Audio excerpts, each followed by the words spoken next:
વૈષ્ણવ ભગવત સ્મરણ અને જય શ્રી કૃષ્ણ. આપણે શ્રી લક્ષ્મણ બાવાશ્રી અમદાવાદ, આપણે પરમ પૂજ્ય 108 લક્ષ્મણ બાવાશ્રી આપણે રાત આતુરતાથી જોઈ રહ્યા છે, પણ હજુ બિરાજ્યા નથી. તો આપ વૈષ્ણવ અત્યારે આપણે કીર્તન દોર બધું લઈ રહ્યા છે.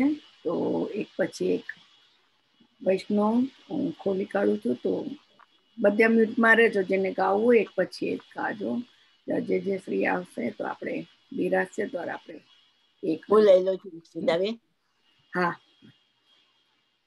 જય શ્રી કૃષ્ણ બધા વૈષ્ણવને. એક મિનિટ, બધા ખોલી શકો છો એક પછી એક વૈષ્ણવ. ભાનુબેન બોલે છે ને? હા, હું ભાનુબેન બોલું છું. હા, એક મિનિટ. અને આપણું ફેસબુક ખુલી ગયું છે વૈષ્ણવ, એટલે એક પછી એક આપણે એમના પછી હું લઈશ. બધા વારા પરથી લઈએ છે. ખંબા મારા નંદજી જસુબેન ના લાલ હિચકો સોને મળાવ્યો. ખંબા મારા નંદજી ના લાલ હિચકો સોને મળાવ્યો. રૂપે મળાવ્યો, સોને મળાવ્યો, મેં તો હિરલે જડાવ્યો. સોને મળાવ્યો, મેં તો હિરલે જડાવ્યો. મોતીની ઝાલર સોહાય હિચકો સોને મળાવ્યો. મોતીની ઝાલર સોહાય હિચકો સોને મળાવ્યો. મશરૂમની ગાદીને મશરૂમના તકિયા, મશરૂમની ગાદીને મશરૂમના તકિયા, રેશમની જાજમ સોહાય હિચકો સોને મળાવ્યો. ખંબા મારા નંદજી ના લાલ હિચકો સોને મળાવ્યો. પીળા પીતાંબર ને જરકોસી જામા, પીળા પીતાંબર ને જરકોસી જામા, મુખ પર મુરલી સોહાય હિચકો સોને મળાવ્યો. કાનોમાં કુંડને નાકે નકવેસર, કાનોમાં કુંડને નાકે નકવેસર, હડપચીએ હિરલો સોહાય હિચકો સોને મળાવ્યો. ખંબા મારા નંદજી ના લાલ હિચકો સોને મળાવ્યો. જુએ શણગાર્યો ને ગુલાબે શણગાર્યો, જુએ શણગાર્યો ને ગુલાબે શણગાર્યો, મેં કે છે અત્તરની સુવાસ હિચકો સોને મળાવ્યો. ખંબા મારા નંદજી ના લાલ હિચકો સોને મળાવ્યો. બદામે શણગાર્યો ને એલચીએ શણગાર્યો, બદામે શણગાર્યો ને એલચીએ શણગાર્યો, મય ઝૂલે મદન મોહન લાલ હિચકો સોને મળાવ્યો. ખંબા મારા નંદજી ના લાલ હિચકો સોને મળાવ્યો.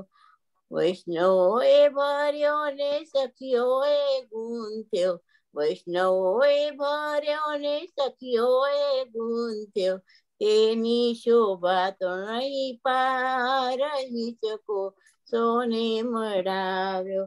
ખંબા મારા નંદજી ના લાલ હિચકો સોને મળાવ્યો. વલ્લભના બાળકો આરતી ઉતારે, વલ્લભના બાળકો આરતી ઉતારે, જોઈ જોઈ વૈષ્ણવ હરખાય હિચકો સોને મળાવ્યો. ખંબા મારા નંદજી ના લાલ હિચકો સોને મળાવ્યો. સોને મળાવ્યો, રૂપે મળાવ્યો, સોને મળાવ્યો, રૂપે મળાવ્યો. ખંબા મારા નંદજી ના લાલ હિચકો સોને મળાવ્યો. જય શ્રી કૃષ્ણ બધા વૈષ્ણવને. જય શ્રી કૃષ્ણ. સર્વે વાલા બહેનોને જય શ્રી કૃષ્ણ. આપણે અર્થે રાધા શ્યામને. ગોકુળ ગામ રળિયામણા રે, રૂડા જમનાજીના કાંઠ, રૂડા જમનાજીના કાંઠ. કાંઠે કદમ કેરા વૃક્ષ છે, હારે ઝૂલો બાંધ્યો મહારાજ, ઝૂલો બાંધ્યો મહારાજ. હરખે ઝૂલાવું રાધા શ્યામને, સત્ય રૂપિયા પાથર્યા રે બાંધી, મંડળા કેરી દોર બાંધી, મંડળા કેરી દોર. ગોપીઓને થાય છે હરખના માય, હરખના માય. હરખે ઝૂલાવું રાધા શ્યામને, જમુના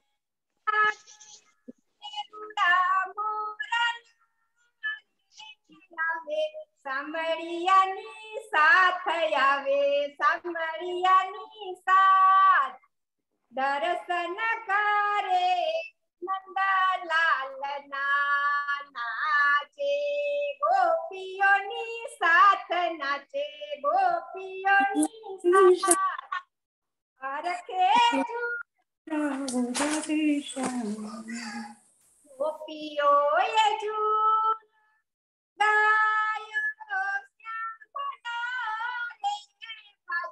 કૈલાસ નાદ ગાયો, કૈલાસ નાદ. શિવજીએ સમાધિ છોડી દીધી, આવ્યા ડમરું લઈને સાથ, આવ્યા ડમરું લઈને સાથ. હરખે ઝૂલાવું રાધા શ્યામને, શિવજીએ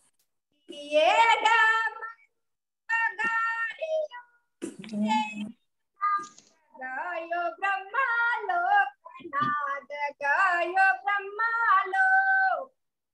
બ્રહ્માજીએ આસન છોડી દીધા, આવ્યા વ્રજમાય, આવ્યા વ્રજમાય. હરખે ઝૂલાવું રાધા શ્યામને,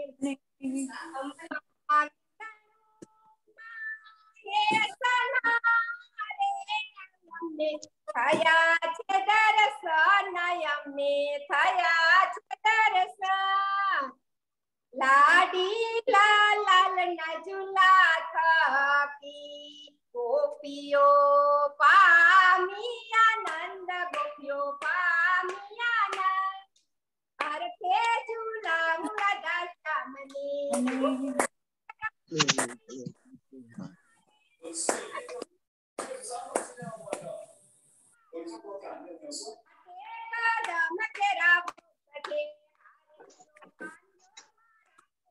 બાંધ્યો મહારાજ, હરખે રાધે શ્યામને, હરખે શ્યામને. બોલો રાધે શ્યામ કી જય. ખૂબ સુંદર જસુબેન.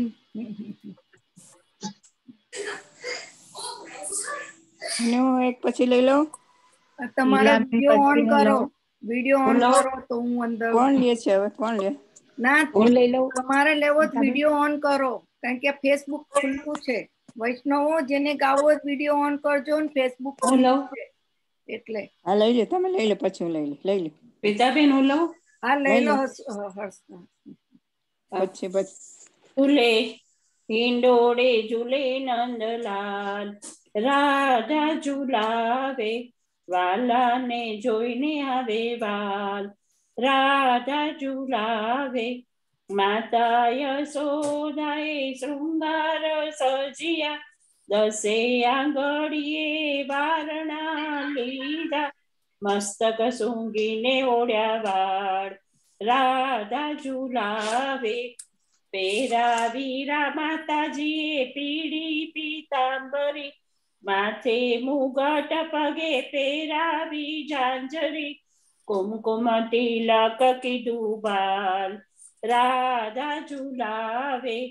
મનના હિંડોળે બાંધ્યા ચંપાના ફૂલડા, પગે પહેરાવી ફૂલમાળ, રાધા ઝુલાવે. પ્રેમના હિંડોળે બાંધ્યા ચંપાના ફૂલડા, ગુલાબ મોગરાના ફૂલ અમૂલડા, જાસૂદના ફૂલ દિશે લાલ, રાધા ઝુલાવે. અત્તર છાટીને માએ પસરાવી સુગંધ, કેવડો મેં કે છે મધમત, રાધા ઝુલાવે. હીરા મોતીના હાર હૈયામાં લટકે, કમર કસી છે વાલે કેસરીએ પટકે, મુખ પર મોરલી રસાળ, રાધા ઝુલાવે. આવીને સૌ આરતી ઉતારતા, જય જય ના નાદ સૌ મંડળ ઉચ્ચારતા, ગોવિંદ થઈ ગયો ન્યાલ, રાધા ઝુલાવે. હિંડોળે ઝૂલે નંદલાલ, રાધા ઝુલાવે.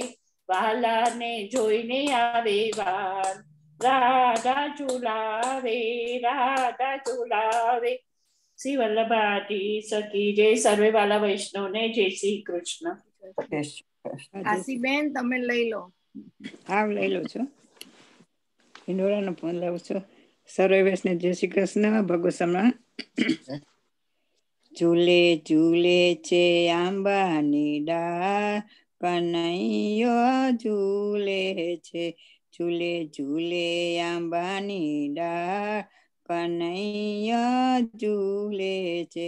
એને ઝૂલાવે ગોપિકાના, કનૈયા ઝૂલે છે.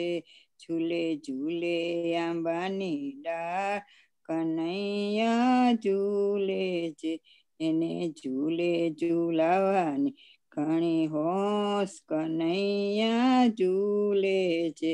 ગોપી ઝૂલાવે કૃષ્ણને ખમા ખમા કહી, ગોપી ગાયને કૃષ્ણ ખુશ થાય, કનૈયા ઝૂલે છે. ઝૂલે ઝૂલે આંબાની ડાળ, કનૈયા ઝૂલે છે. એને દરવાજે ગાયોના ટોળા વળે, વળી બંસરીના સૂરો સાથે ભળે, કનૈયા ઝૂલે છે. ઝૂલે ઝૂલે આંબાની ડાળ, કનૈયા ઝૂલે છે. એને પીળા પીતાંબર અંગે ધર્યા, ભાલે કેસર કુમકુમના તિલક કર્યા, હાથે ચક્ર સુદ સોહાય, કનૈયા ઝૂલે છે. ઝૂલે ઝૂલે આંબાની ડાળ, કનૈયા ઝૂલે છે. એના તેજે સૃષ્ટિ બહુ ઝાંખી દિશે, એનો પ્રકાશ જગતમાં ફેલાય ગયો, માતા જશોદાજી આરતી ઉતારે, કનૈયા ઝૂલે છે. ઝૂલે ઝૂલે આંબાની ડાળ, કનૈયા ઝૂલે છે. એને ઝૂલાવે ગોપિકાના, કનૈયા ઝૂલે છે. કનૈયા ઝૂલે છે. કનૈયા ઝૂલે છે. કૃષ્ણ કનૈયા લાલ કી જય. લઈ લે સર્વે વૈષ્ણવ જય શ્રી કૃષ્ણ. બેન તમે લઈ લો હવે. જય શ્રી કૃષ્ણ. સર્વે વૈષ્ણવને જય શ્રી કૃષ્ણ. ભગવત સ્મરણ. ઝીણી ઝીણી જુઈ નો રે, હિંડોળો બાંધ્યો કુંજ મારે. ઝીણી ઝીણી જુઈ નો રે, હિંડોળો બાંધ્યો કુંજ મારે. પહેલો હિંડોળો મેં તો કોટામાં બાંધ્યો, પહેલો હિંડોળો મેં તો કોટામાં બાંધ્યો. શ્રી મથુરાનાથજી ઝૂલે રે, હિંડોળો બાંધ્યો કુંજ મારે, હિંડોળો બાંધ્યો કુંજ મારે, ગિરધરલાલ ઝુલાવે રે, હિંડોળો બાંધ્યો કુંજ મારે, બીજો હિંડોળો મેં તો નાથ દ્વારમાં બાંધ્યો, બીજો હિંડોળો મેં તો નાથ દ્વારમાં બાંધ્યો, શ્રી વિઠ્ઠલનાથજી ઝૂલે રે, હિંડોળો બાંધ્યો કુંજ મારે, શ્રી ગોવિંદરાય ઝુલાવે રે, હિંડોળો બાંધ્યો કુંજ મારે, ત્રીજો હિંડોળો મેં તો કાંકરોળીમાં બાંધ્યો, ત્રીજો હિંડોળો મેં તો કાંકરોળીમાં બાંધ્યો, શ્રી દ્વારકાધીશ ઝૂલે રે, શ્રી દ્વારકાધીશ ઝૂલે રે, હિંડોળો બાંધ્યો કુંજ મારે, શ્રી બાલકૃષ્ણ લાલ ઝુલાવે રે, હિંડોળો બાંધ્યો કુંજ મારે, ચોથો હિંડોળો મેં તો ગોકુળમાં બાંધ્યો, ચોથો હિંડોળો મેં તો ગોકુળમાં બાંધ્યો, શ્રી ગોકુલનાથજી ઝૂલે રે, હિંડોળો બાંધ્યો કુંજ મારે, શ્રી ગોકુલનાથજી ઝુલાવે રે, હિંડોળો બાંધ્યો કુંજ મારે, પાંચમો હિંડોળો મેં તો કામવનમાં બાંધ્યો, પાંચમો હિંડોળો મેં તો કામવનમાં બાંધ્યો, શ્રી ગોકુળચંદ્ર માજી ઝૂલે રે, હિંડોળો બાંધ્યો કુંજ મારે, શ્રી રઘુનાથજી ઝુલાવે રે, હિંડોળો બાંધ્યો કુંજ મારે, છઠ્ઠો હિંડોળો મેં તો સુરતમાં બાંધ્યો, છઠ્ઠો હિંડોળો મેં તો સુરતમાં બાંધ્યો, શ્રી બાલકૃષ્ણ લાલજી ઝૂલે રે, હિંડોળો બાંધ્યો કુંજ મારે, શ્રી યદુનાથજી ઝુલાવે રે, હિંડોળો બાંધ્યો કુંજ મારે, સાતમો હિંડોળો મેં તો કામવનમાં બાંધ્યો, સાતમો હિંડોળો મેં તો કામવનમાં બાંધ્યો, શ્રી મદન મોહનજી ઝૂલે રે, હિંડોળો બાંધ્યો કુંજ મારે, શ્રી મદન મોહનજી ઝૂલે રે, હિંડોળો બાંધ્યો કુંજ મારે, શ્રી ઘનશ્યામલાલ ઝુલાવે રે, હિંડોળો બાંધ્યો કુંજ મારે, સાતે નિધિના સાત સ્વરૂપ છે, સાતે નિધિના સાત સ્વરૂપ છે, શ્રી ગુસાઈજીના લાલ સેવે રે, હિંડોળો બાંધ્યો કુંજ મારે, શ્રી ગુસાઈજીના લાલ સેવે રે, હિંડોળો બાંધ્યો કુંજ મારે, ઝીણી ઝીણી જોઈનો રે, હિંડોળો બાંધ્યો કુંજ મારે, ઝીણી ઝીણી જોઈનો રે, હિંડોળો બાંધ્યો કુંજ મારે. જય શ્રી કૃષ્ણ, સર્વે વૈષ્ણવ જય હો. હું લઈ લઉં. મીતાબેન કોઈ ના હોય તો લઉં. મેં બધાને એક પછી એક મૂક્યા ને એક એક પછી લઈ લો બધા. ઝૂલત લાલ ગોવર્ધન ધારી, શોભાવરની ન જાઈ, ઝૂલત લાલ ગોવર્ધન ધારી, શોભાવરની ન જાઈ, વામ ભાગ વૃષભાન નંદિની, નવસત અંગ બનાઈ, ઝૂલત લાલ ગોવર્ધન ધારી, શોભાવરની ન જાઈ, અતિ સુકુમાર નારી ડરપત હૈ, મોહન ઉરહી લગાઈ, नीलपित पट परत रहत है, धन दामिनी दूर जाई झूलत लाल गोवर्धन धारी शोभावरणीन जाई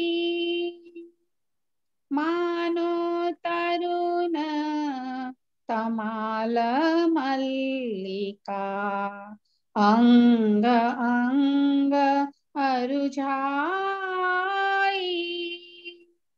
गौर श्याम छवि मरकत मणि पर कनक वेली लपटाई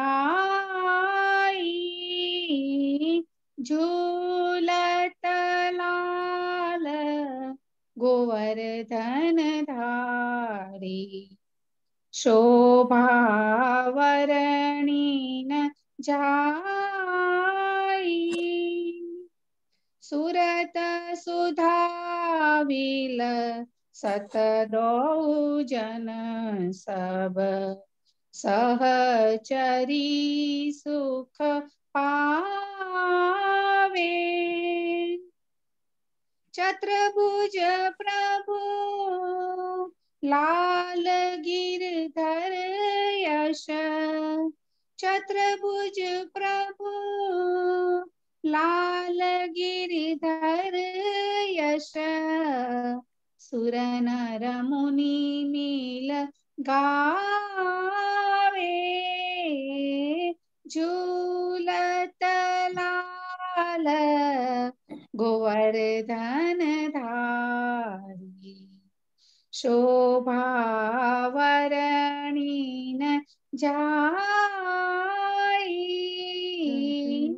झूलत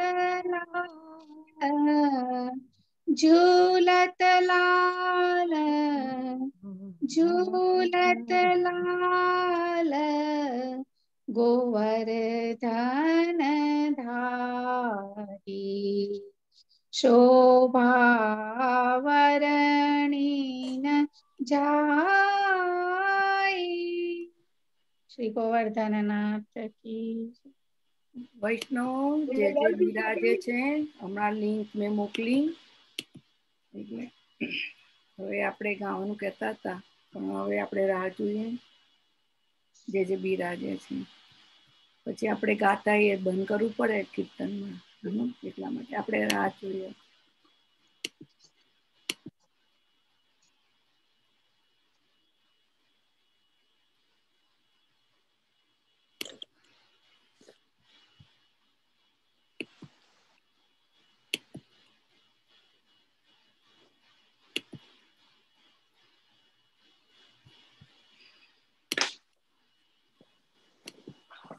વૈષ્ણવ હું ફરી આપ બધા જ અત્યારે વધ્યાર છે તો હું કહી દઉં આપણે જાન્યુઆરીમાં આખા વર્લ્ડના વૈષ્ણવો આપણે ભેગા થવાના જે જે શ્રી બિરાજે છે આપણે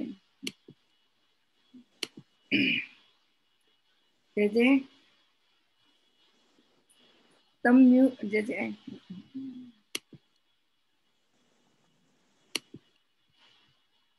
જે આપનું ઓપન કરો म्यूट ओपन करो हाँ हाँ 1 મિનિટ હા મારે આ ઝૂમ ફોન બદલાઈ ગયો છે એટલે ફરીથી એકાઉન્ટ બનાવવો પડ્યો ને એવું બધું છે 1 મિનિટ હાજી જસ્ટ અ સેકન્ડ કંઈ કામ સામે મૂકવા જેવું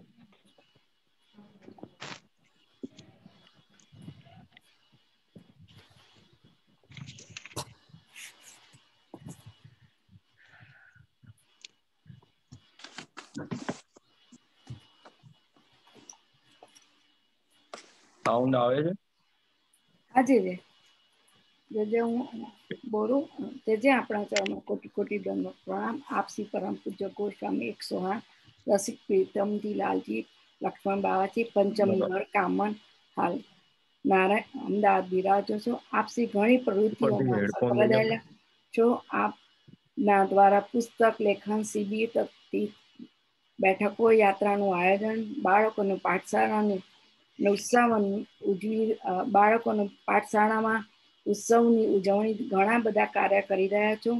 પુષ્ટિ માર્ગના નાટ્ય, લેખન તથા કીર્તન અને પકાવતનું પણ શિક્ષણ આપી રહ્યા છો. આપ ખૂબ સંસ્કૃત ભાષામાં ખૂબ સમજાઈ રહ્યા છે. વૈષ્ણવોને જાગૃત અને પ્રોત્સાહનનો વિડીયો પણ આપસી કેલેન્ડર દ્વારા બતાવી રહ્યા. યુટ્યુબ માધ્યમમાં પણ આપસી ઘણું બધું માર્ગદર્શન આપી રહ્યા છો. આપના પચરામૃતનો આજે વૈષ્ણવને કૃતાર્થ કરશી. વલ્લભાદી સખી જે બહુ દિવસે અમે મિસ કર્યા બધા વૈષ્ણવો કે જે 1 વર્ષ તો ગયા ઓગસ્ટે આ બિરાજ્યા હતા બધા વૈષ્ણવો બોલે. હવે 8મો વલ્ભાખ્યાન છે એવું વૈષ્ણવો બધા કહેતા હતા. જે શ્રી આજે વર્ષ થઈ ગયો. હા જે ના હોય એટલું બધું ના હોય. વર્ષ થઈ ગયું. ઓગસ્ટ કર્યું તો શું વાત કરો છો? હા મને લાગે કે ડિસેમ્બર જાન્યુઆરીમાં કર્યું હશે. ના જાન્યુઆરીમાં કે બિરાજ્યા ઓક્ટોબરમાં દિવાળી વખતે ગયા વર્ષે ઓક્ટોબરમાં last year 4th August Diwali વખતે 4th ઓગસ્ટ ઓહો 21. અચ્છા, મને તો એમ ધ્યાન હતું કે આપણે કદાચ જાન્યુઆરીમાં મળ્યા હતા છેલ્લે. ના ના. હવે કયો આખ્યાનમાં કયો છેલ્લી તુક હતી કઈ ખ્યાલ છે? 7 પૂર્ણ થયા છે. 8મું લેવાનું 8મું આવે છે. નહીં 8મામાં બી આગળ ચલાવ્યું હતું એમાં તુક કઈ હતી એમ? ના આજે જ ચાલુ કરવાનું છે 8મું. ના ના ના ના ચાલુ કર્યું હતું મેં કદાચ. પહેલું કહ્યું તું યુટ્યુબમાં જોયેલો છે જે શ્રી અમને. મારા ખ્યાલથી મેં 15 તુકો લઈ લીધી હતી 8માની, મને એવું ધ્યાન છે. હા પૂરું નતું 8મું એટલું મને ધ્યાન હતું થોડું. 15 કે 16 તુક લીધી હતી મને એટલું ધ્યાન આવે છે એમ, એટલું યાદ છેલ્લે મને એવું આવે છે.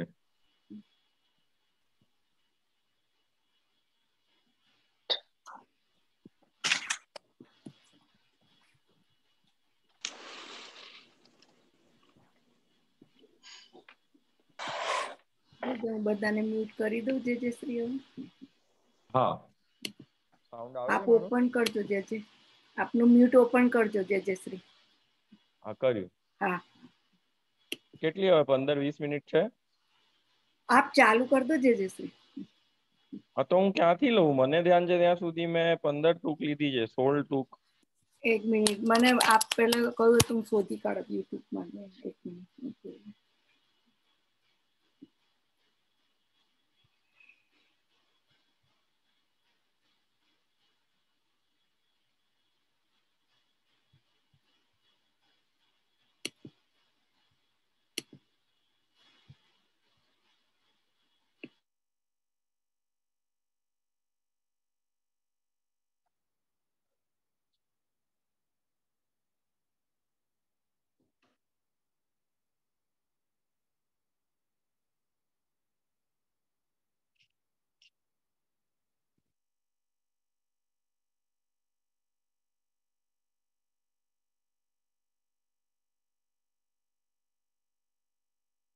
મળ્યું?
આપ શ્રી છેલ્લે રાસમાં અનેક રીતે ગોપીજનોને અનેક રીતે આપે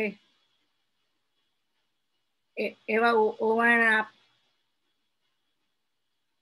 હા પણ એ તુક કઈ હતી? 15મી મને ધ્યાન છે ત્યાં સુધી મેં 15 પતાવી હતી.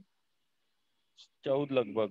ની સાધન જનહિત કરવા શ્રીનાથ વિઠ્ઠલ આવ્યા, વ્રજમાં તે હિંડે મલકતા તે વ્રજ સખી મન ભાવ્યા.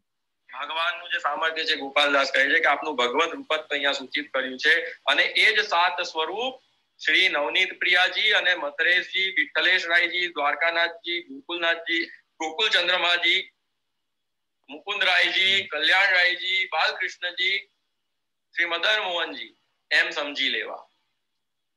એટલે અહીંયા 7 સ્વરૂપ શબ્દ અહીંયા એવા વાપર્યા છે. સાંભળ્યું છે જયશ્રી? કહ્યું હતું ને 16મી તુક હતી. બહુ વાર થઈ. 15 તુક લીધી હતી. હા, આ 16મી છે કે ભાતી ભાતી લીલા કરે પ્રભુ 7 સ્વરૂપ સોહામણા, એક એકથી અધિક શોભે વ્રજ સખી લે ભામણા.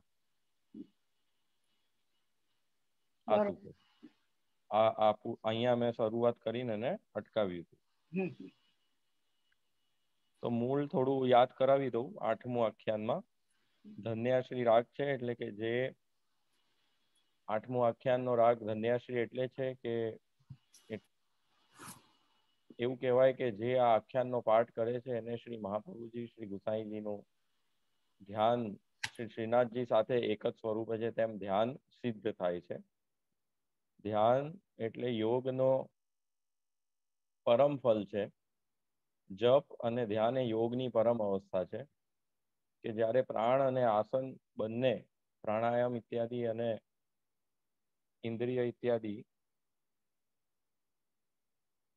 બધું જ જ્યારે આપણે ચિત્તનો નિરોધ થવા લાગે છે પ્રભુમાં, ત્યારે આપણી અંદર એ પરમ અવસ્થા ધ્યાનની અને જપની થાય છે.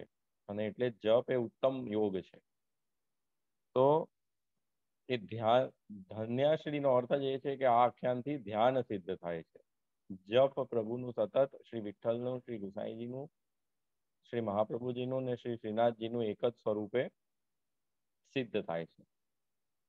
અને એટલે અહીંયા કહ્યું કે નિસાધન જનહિત કરવા શ્રીનાથ વિઠ્ઠલ આવ્યા.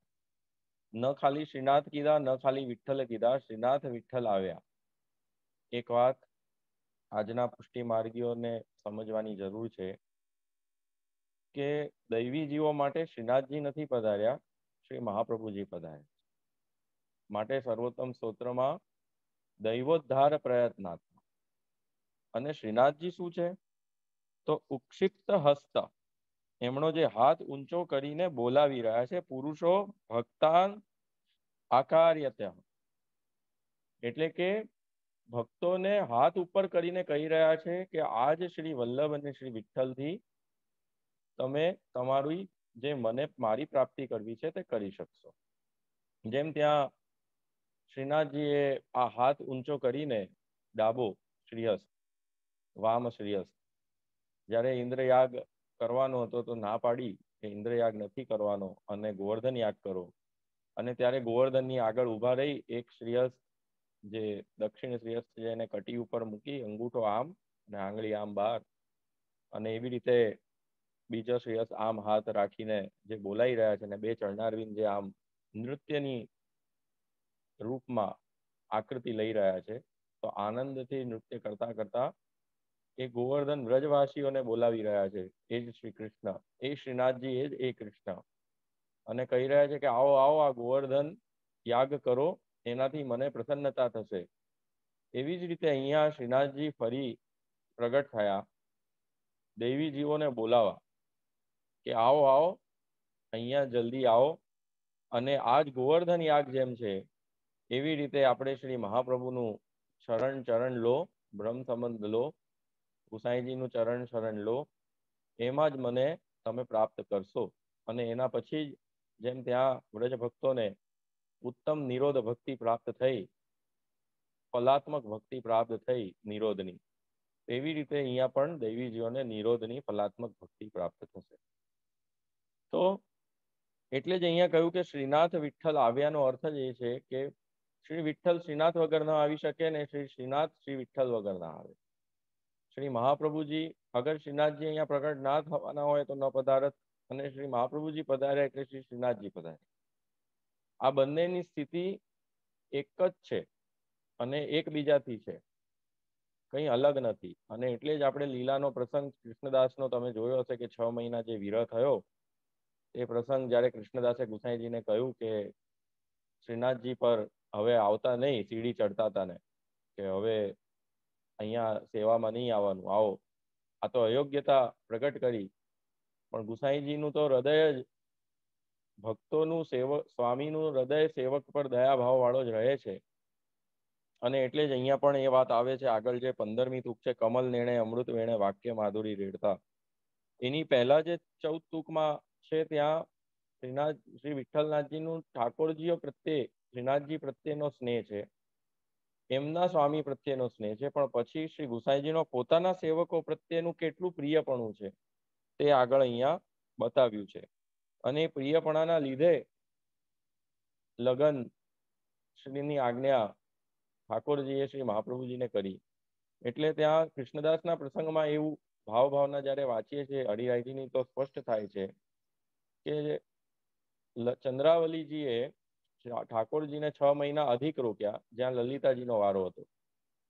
એટલે લલિતાજીને ગુસ્સો આવી ગયો, તામસ હતા. ગુસ્સો આવી જવાથી એમને રાધિકાજીને એમ કહેવાય કે કહ્યું કે આવી રીતે મારા વારામાં ઠાકોરજીને રોકી રાખ્યા, મનોરથ વધારે એવા કર્યા કે ઠાકોરજી એમના પ્રેમ બસ થઈને રોકાઈ રહ્યા. તો નિત્ય લીલામાં તો આનંદાત્મક જગત જ છે, એમાં આવું બધું શોભે નહીં. એટલે રાધિકાજીએ કહ્યું કે જે તને હેરાન કરે છે તો એને હેરાન થવું પડશે, બરાબર. એટલે કે 6 મહિના તને આવી રીતે વિરહ આપ્યું તો એમને વિરહ ચંદ્રાવલીજી સ્વામીજીને સહન કરવો પડશે. હવે આ વાત ચંદ્રાવલીજીને ખબર પડી.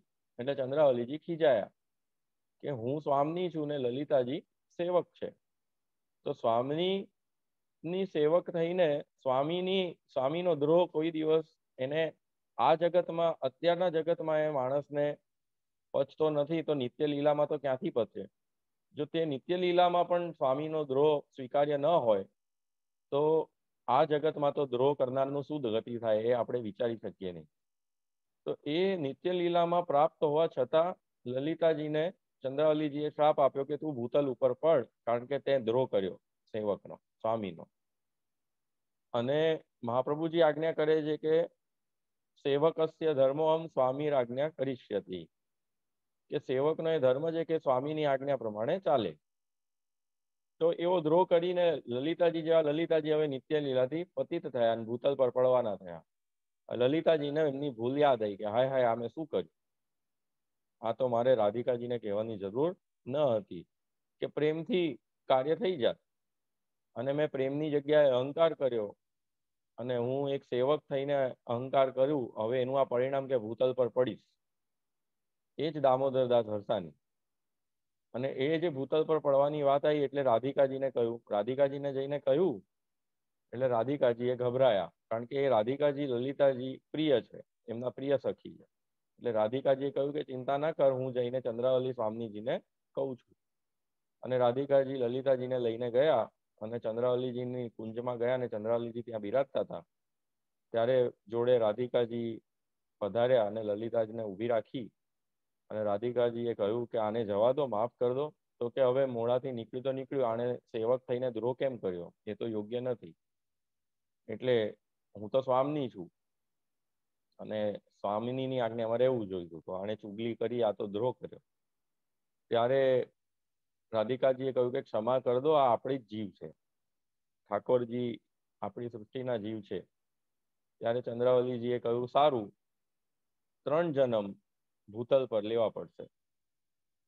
એટલે રાધિકાજીએ કહ્યું કે સારું, તો એ 3 જન્મ એને જો ભૂતલ પર લેવા પડશે તો મારે જ એનો ઉદ્ધાર કરવો પડશે, કારણ કે એ મારી પ્રિય સખી છે. તો એમ કરીને રાધિકાજીએ કહ્યું કે હું જન્મીશ, એટલે કે શ્રી મહાપ્રભુજી. હવે રાધિકાજી જન્મવાના હતા એટલે ચંદ્રાવલીજી એમ કહ્યું કે આપ જવાના હો જન્મ લેવા, તો હું શું કરીશ. એટલે શ્રી ગુસાઈજી અને ઠાકોરજી ત્યાં બિરાજ્યા હતા. તો કે હું અહીંયા શું કરીશ, તમે બે અહીંયા નથી, સખી નથી, સખા નથી, વ્રજ ભક્તો નથી. એટલે ઠાકોરજીએ કહ્યું કે હું જન્મીશ. અને એમ કરીને શ્રીનાથજીનું પ્રાગટ્ય અહીંયા દેવદમન રૂપે જતીપુરામાં મુખારવિંદનું થયું. પહેલા હસ્ત પ્રગટ થયું, પછી મુખારવિંદ પ્રગટ થયું. અને એની જ પેરેલલ શ્રી મહાપ્રભુજીનું બી જે દિવસે પ્રાગટ્ય છે તે જ દિવસે શ્રીનાથજીનું મુખારવિંદ પ્રગટ થયું. આ કોઈને ખબર નથી ઐતિહાસિક. હરિરાયજીએ શ્રીનાથ ચરિત્રામૃતમાં હરિરાયજીએ આ ઉલ્લેખ કર્યો છે. માટે અહીંયા કહ્યું કે શ્રીનાથ વિઠ્ઠલ આવ્યા. મહાપ્રભુ અને વિઠ્ઠલનાથમાં કોઈ ભેદ નથી. લોકો આ બી સમજે છે ઠાકોરજી શ્રીનાથજી શ્રીનાથજીમાં કૃષ્ણ શ્રીનાથજીમાં ભેદ છે. ના, નથી. એ જ ગોવર્ધન ધારણનું જે બોલાવા વાળું સ્વરૂપ છે તે કૃષ્ણ જ છે. આ લોકો એમ બી સમજે છે કે શ્રીનાથજી અને મહાપ્રભુજીમાં ભેદ છે. તો એ ઐતિહાસિક રીતે એમ બી હરિરાયજી આજ્ઞા કરે છે કે જે દિવસે મહાપ્રભુનું પ્રાગટ્ય થયું તે જ દિવસે શ્રીનાથજીના મુખારવિંદનું જતીપુરાના ગિરિરાજ પર્વત પર દર્શન થયા અને પ્રાગટ્ય થયું. અને જેમ જેમ શ્રી વિઠ્ઠલનાથજી ને શ્રી ગુસાઈજીનો શ્રી મહાપ્રભુજીથી ભિન્ન સ્વરૂપ છે એવું લોકો માને છે. તો એ બી નથી, કારણ કે ત્યાં પંઢરપુરમાં ચોખ્ખું આજ્ઞા થઈ શ્રી વિઠ્ઠલનાથજીએ કે હું સ્વયં તમારા કુલ રૂપે થઈને 10,000 વર્ષ સુધી દૈવી જીવનનો ઉદ્ધાર કરવા માંગુ છું. અને લક્ષ્મી અંશે કન્યા પણ મહાલક્ષ્મી ત્યાં બનારસમાં આપનું પ્રતીક્ષા કરી રહ્યા છે. અને પછી ત્યાં શ્રી ગુસાઈજીનું જયારે પ્રાગટ્ય થયો ત્યારે સૌ કોઈ જાણે છે કે વિઠ્ઠલનાથ ઠાકોરજી પણ મહાપ્રભુજીના માથે બ્રાહ્મણે લઈને આવ્યો કે વિઠ્ઠલનાથજીએ સ્વયં આ સ્વરૂપે મને કહ્યું કે શ્રી મહાપ્રભુજી પાસે લઈ જાય. ને તે જ સમયે શ્રી વિઠ્ઠલનાથજીનું પ્રાગટ્ય થયું. આ આજ્ઞા હતી કે હું પોતે જન્મીશ. તો એ બી ભેદ નથી. અને એટલે જ અહીંયા કહ્યું કે શ્રીનાથ વિઠ્ઠલ આવ્યા. જ્યાં સુધી શ્રીનાથજીની સ્થિતિ છે ત્યાં સુધી શ્રી વિઠ્ઠલનાથજીની સ્થિતિ છે. શ્રી વિઠ્ઠલનાથજી છે ત્યાં સુધી શ્રીનાથજી છે. તો અત્યારે શ્રીનાથજી બિરાજે છે તો એમ સમજી લેવું કે શ્રી મહાપ્રભુ શ્રી વિઠ્ઠલનાથજી બિરાજી જ રહ્યા છે. તો આસુરીઓને નથી દેખાતું. એમ ચોખ્ખું આસુર વ્યામો લીલા જે રથયાત્રા પર થઈ, જે ઇત્યાદિ થઈ, ગોકુલનાથજી પણ આજ્ઞા કરી રહ્યા છે કે સાતે લાલજીમાં ગોકુલનાથજી સૌથી વધારે બિરાજ્યા લૌકિક રીતે, લૌકિક આસુરીની દ્રષ્ટિથી. તો એમણે ચોખ્ખું કહ્યું કે હવે સામર્થ્ય 3 પેઢી પ્રગટ કર્યું. અલૌકિક સામર્થ્ય પ્રગટ કરવાની જરૂર નથી. એમ બધા પોતાના બાળકોને, જેટલા બી 7 લાલજીના બાળકો હતા એમણે ગોકુલનાથજીએ પોતે સદે લીલામાં પધારવાની. બાકી સદે લીલામાં પધારવાનો વલ્લભ કુલમાં કોઈ પ્રકાર નહોતો. લૌકિક લીલામાં પધારવાનો, સદે લીલામાં પધારવાનો જ પ્રકાર હતો. તો એ પ્રકાર ગોકુલનાથજીએ પોતાનો ઉપરણો આપીને બધા લાલજીઓને, જેટલા બી 7 લાલજીના લાલજી હતા, આજ્ઞા કરી. આ અમારા તાજજી અને કાકાશ્રીથી અમે સાંભળેલું છે. અને આજ્ઞા કરીને એમ કહ્યું વલ્લભ ઘાટ ઉપર કે અહીંયા હવે તમે આ ઉપરણાનું જે બી લૌકિક સંસ્કાર કરવો હોય કરી દો. અને હજ પછી હવે કોઈ વલ્લભ કુલનો વંશ અલૌકિક સામર્થ્ય પ્રગટ નહીં કરે. એ સામર્થ્ય બધું હવે અહીંયા તીરોભૂત કરીએ છીએ. અને એ દૈવી જીવોને જે સામર્થ્ય અનુભવ થશે, હવે બધાને અનુભવ એ વલ્લભ કુલમાં સામર્થ્ય નહીં થાય. તો જે દૈવી જીવ હશે એમને જ એ કુલમાં અલૌકિક સામર્થ્ય અને દર્શનના અધિકારી થઈને એમને પ્રાપ્ત થશે. અન્ય આસુરીઓ જે હશે એમને ક્યારે એમાં એવી અનુભૂતિ નહીં થાય. એવું ચોખ્ખું ત્યાં ગોકુલનાથજી આજ્ઞા કરીને એને પોતાનો સદે ત્યાં લીલામાં પ્રવેશ કર્યો. અને તે પછી અત્યાર સુધી જે બી ક્રમ ચાલે છે એ એમની આજ્ઞાથી એવી રીતે ચાલી રહ્યો છે. તો શ્રીનાથ શ્રી વિઠ્ઠલ આવ્યા એ આજે બી બિરાજે જ છે, આવું માનવું જ પડશે. ત્યારે જ શ્રીનાથજીની સ્થિતિ છે. અન્ય શ્રીનાથજી બી, જો શ્રી મહાપ્રભુજી શ્રી ગુસાઈજી અહીંયા પધાર્યા ને એમની પાછળ શ્રીનાથજી પધાર્યા આ વાર્તા પ્રમાણે, તો એક વાત નિશ્ચિત છે, દામોદરદાસ પાછળ મહાપ્રભુજી, મહાપ્રભુજી પાછળ વિઠ્ઠલનાથજી, વિઠ્ઠલનાથજી પાછળ શ્રીનાથજી. તો જો તમે એમ માનતા હો, આજના લૌકિક દ્રષ્ટિએ જે લોકો માને છે કે શ્રીનાથજી શ્રી ગુસાઈજી ને શ્રી મહાપ્રભુજી પાછા પધારી ગયા, તો શ્રીનાથજીને પણ પધારી જવું જોઈતું હતું. હજી કેમ બિરાજી રહ્યા? શું શ્રીનાથજીને શ્રી મહાપ્રભુજી શ્રી ગુસાઈજી પ્રિય નથી? કે 7 લાલજી પ્રિય નથી? કે દામોદરદાસ પ્રિય નથી? કે એ લોકો નિત્ય લીલામાં પધારી ગયા તો શ્રીનાથજી પણ અહીંયા બિરાજી રહ્યા છે અને એમની જોડે નથી જઈ રહ્યા? સમજી રહ્યા છો ને આ વસ્તુ? કે શ્રીનાથજીને આ બધા એટલા પ્રિય છે, એમના સેવકો, એમના સ્વામી, એમના પ્રિયજનો, એમની પુષ્ટિ સૃષ્ટિ, કે નિકુંજમાંથી અહીંયા પધાર્યા એ લોકોની પાછળ. જો તમે એવું માનતા હો કે અહીંથી ત્યાં પધારી ગયા ગુસાઈજી, મહાપ્રભુજી, વ્રજ ભક્તો, દામોદરદાસ ઇત્યાદિ, તો પછી શ્રીનાથજી અહીંયા શું કામ રોકાયા છે? એમણે બી પધારી જવું જોઈતું. આ તો બહુ વિચિત્ર માનસિકતા આજકાલ આપણા પુષ્ટિ માર્ગીઓમાં આવી ગઈ છે કે શ્રીનાથજી બિરાજે છે પણ બાકી બધા ભાગી ગયા, બાકી બધા તિરોભૂત થઈ ગયા. તો આ જરા વિચિત્ર વિચારધારા, આસુરીઓની વિચારધારા, દુસંગ, અન્યાશ્રય, અસમર્પિત ભોજન અને બહિર્મુખતાનો આ મુખરતા દોષનો આ પ્રકાર છે કે આ ચારમાંથી કોઈ એક કા ચારે ચાર લાગ્યા હોય એને જ આવી બુદ્ધિ થાય. બરાબર. તો શ્રીનાથજીને તો શ્રી મહાપ્રભુજી, શ્રી ગુસાઈજી, સાત લાલજી, દામોદરદાસ ઇત્યાદિ બધા ભક્તો, વ્રજભક્તો એટલું પ્રિય છે કે જો એ સાચે તિરોભૂત થઈ ગયા હોત તો શ્રીનાથજી તે જ ઘડીએ તિરોભૂત થઈ જાત. આજે ન તમને મળત ન મને મળત. મળી રહ્યા છે તો સમજી લેવાનું કે હજી બિરાજી રહ્યા છે. પ્રશ્ન એ છે કે દર્શન નથી થઈ રહ્યા તો એ આપણા આસુરી ભાવના લીધે છે. આસુરો અહમ. જ્યારે મહાપ્રભુજી પોતે કહે છે કે જ્યારે આપણને એવી દ્રષ્ટિ નથી આવતી આપણા પ્રભુમાં, આપણા વલ્લભમાં, આપણા ગુસાઈજીમાં, આપણા યમુનાજીમાં, આપણા વ્રજમાં, ત્યારે સમજી જવું કે આપણે આસુરી છે, સામે લૌકિક છે એવું નહીં. તો અંતઃકરણ પ્રબોધમાં આ ઉલ્લેખ કરેલો છે. તો અહીંયા એ જ વાત આવી કે અહીંયા હજી બી સ્થિતિ છે. લગ્ન ઇત્યાદિ થયા તો એ કઈ લૌકિક કાર્યો કરવા લગ્ન નતા થયા વલ્લભ કુલમાં. દૈવી જીવોના ઉદ્ધાર અર્થે કે આ કુલ બિરાજે અને શ્રીનાથજી બી અહીંયા બિરાજે. કારણ કે પ્રભુની ઈચ્છા શ્રીનાથજી રૂપે હજી અહીંયા બિરાજવાની છે. ઘણા લોકો કે છે 550 વર્ષ, ઘણા કે છે 700 વર્ષ, ન જાણે શું શું બધા કહેતા હોય છે. પણ એક વાત નિશ્ચિત છે કે શ્રીનાથજીની સ્થિતિ છે ત્યાં સુધી વલ્લભની સ્થિતિ, ગુસાઈજીની સ્થિતિ અહીંયા જ છે. અન્યથા શ્રીનાથજી તિરોભૂત થઈ ગયા હોય. અને મહાપ્રભુજી ગુસાઈજીની સ્થિતિ છે તો એમના કુલની એવી સ્થિતિ છે. કારણ કે કુલની સ્થિતિ એ બેના લીધે છે. ઝાડના મૂળિયા ના હોય ને તો ઝાડ પડી જાય. તો મહાપ્રભુ ગુસાઈજી તિરોભૂત થઈ ગયા હોત તો કુલ પણ તિરોભૂત થઈ જાય, તમારી સામે ના હોતા. પ્રશ્ન એ છે કે ગોકુલનાથજીએ જે આજ્ઞા કરી કે આસુરીઓને એવા અનુભવો નહીં થાય અને દૈવીઓને જ હવે કુલમાં કે શ્રીનાથજીમાં થશે. માટે આજે આપણે શ્રીનાથજીમાં બી જુઓ, પહેલા મહાપ્રભુજી વખતે કેવલ જે પુષ્ટિ ભક્તો હતા તે દર્શન કરવા જતા. ગુસાઈજી વખતે પુષ્ટિ મર્યાદાનું પણ મિશ્રણ ચાલુ થયું. હરિરાયજી વખતે પ્રવાહીઓ પણ આવવા લાગે અને હવે તો કેવલ પ્રવાહીઓ જ શ્રીનાથજીના દર્શન કરવા જાય છે. પુષ્ટિ ભક્તો તો બહુ સંખ્યામાં જોવા જાવ તો ટકાવારી બહુ ઘટી ગઈ છે. તો એનો અર્થ શું થયો? શ્રીનાથજી તિરોભૂત થઈ ગયા? ના, શ્રીનાથજી તો ત્યાં જ બિરાજે છે, ગુસાઈજી મહાપ્રભુજી ત્યાં જ બિરાજે છે, કુલ ત્યાં બિરાજે છે, મૂળિયા ત્યાં જ છે. મૂળ તિરોભૂત નથી થયું તો ઝાડ નાશ નથી થવાનું. અને મૂળને પાણી આપવાની વાત છે. જ્યારે કોઈ ઝાડના મૂળિયાને પાણી આપો તો એ ઝાડ મજબૂત થાય. એમ આપણે શ્રી મહાપ્રભુજી, શ્રી ગુસાઈજીના સેવક છે કારણ કે આપણા માટે આવ્યા. એમનું એક નામ છે મહાકારુણિક વિભુ. સર્વોત્તમ સ્તોત્ર બધા કરતા હો તો મહાકારુણિક કેમ કીધા? શ્રી વલ્લભાચાર્યજી, શ્રી ગુસાઈજી, શ્રી મહાપ્રભુજીને મહાકારુણિક કેમ કીધા?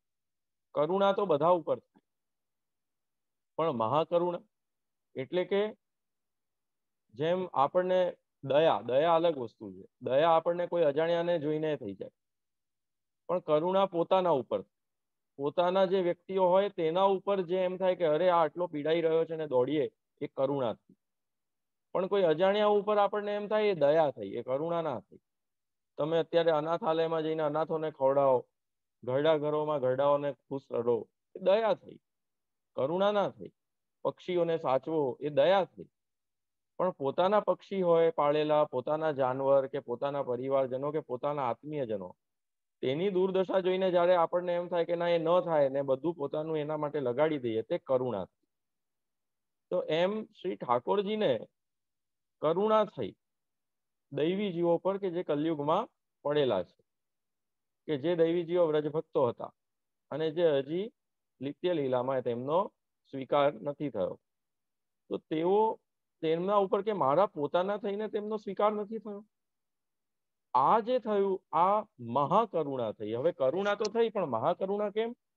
કે એ જે સમય હતો એ કલયુગનો છે. પૃથ્વી ઉપર કલયુગમાં અવતારકાલ નથી, સાક્ષાત અવતારકાલ.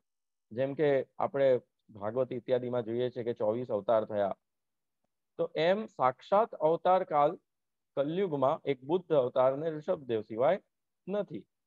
એટલે ઉદ્ધવે આ પ્રશ્ન કર્યો કે આપના જીવો જે આવા ભક્તો છે તેમની ગતિ તો આપના ચરણારવિંદને સાક્ષાત પ્રાગટ્યથી જ થાય છે 11મા સ્કંદમાં. તો કલયુગમાં તો આપ અવતારવાના નથી, તો કેવી રીતે થાય?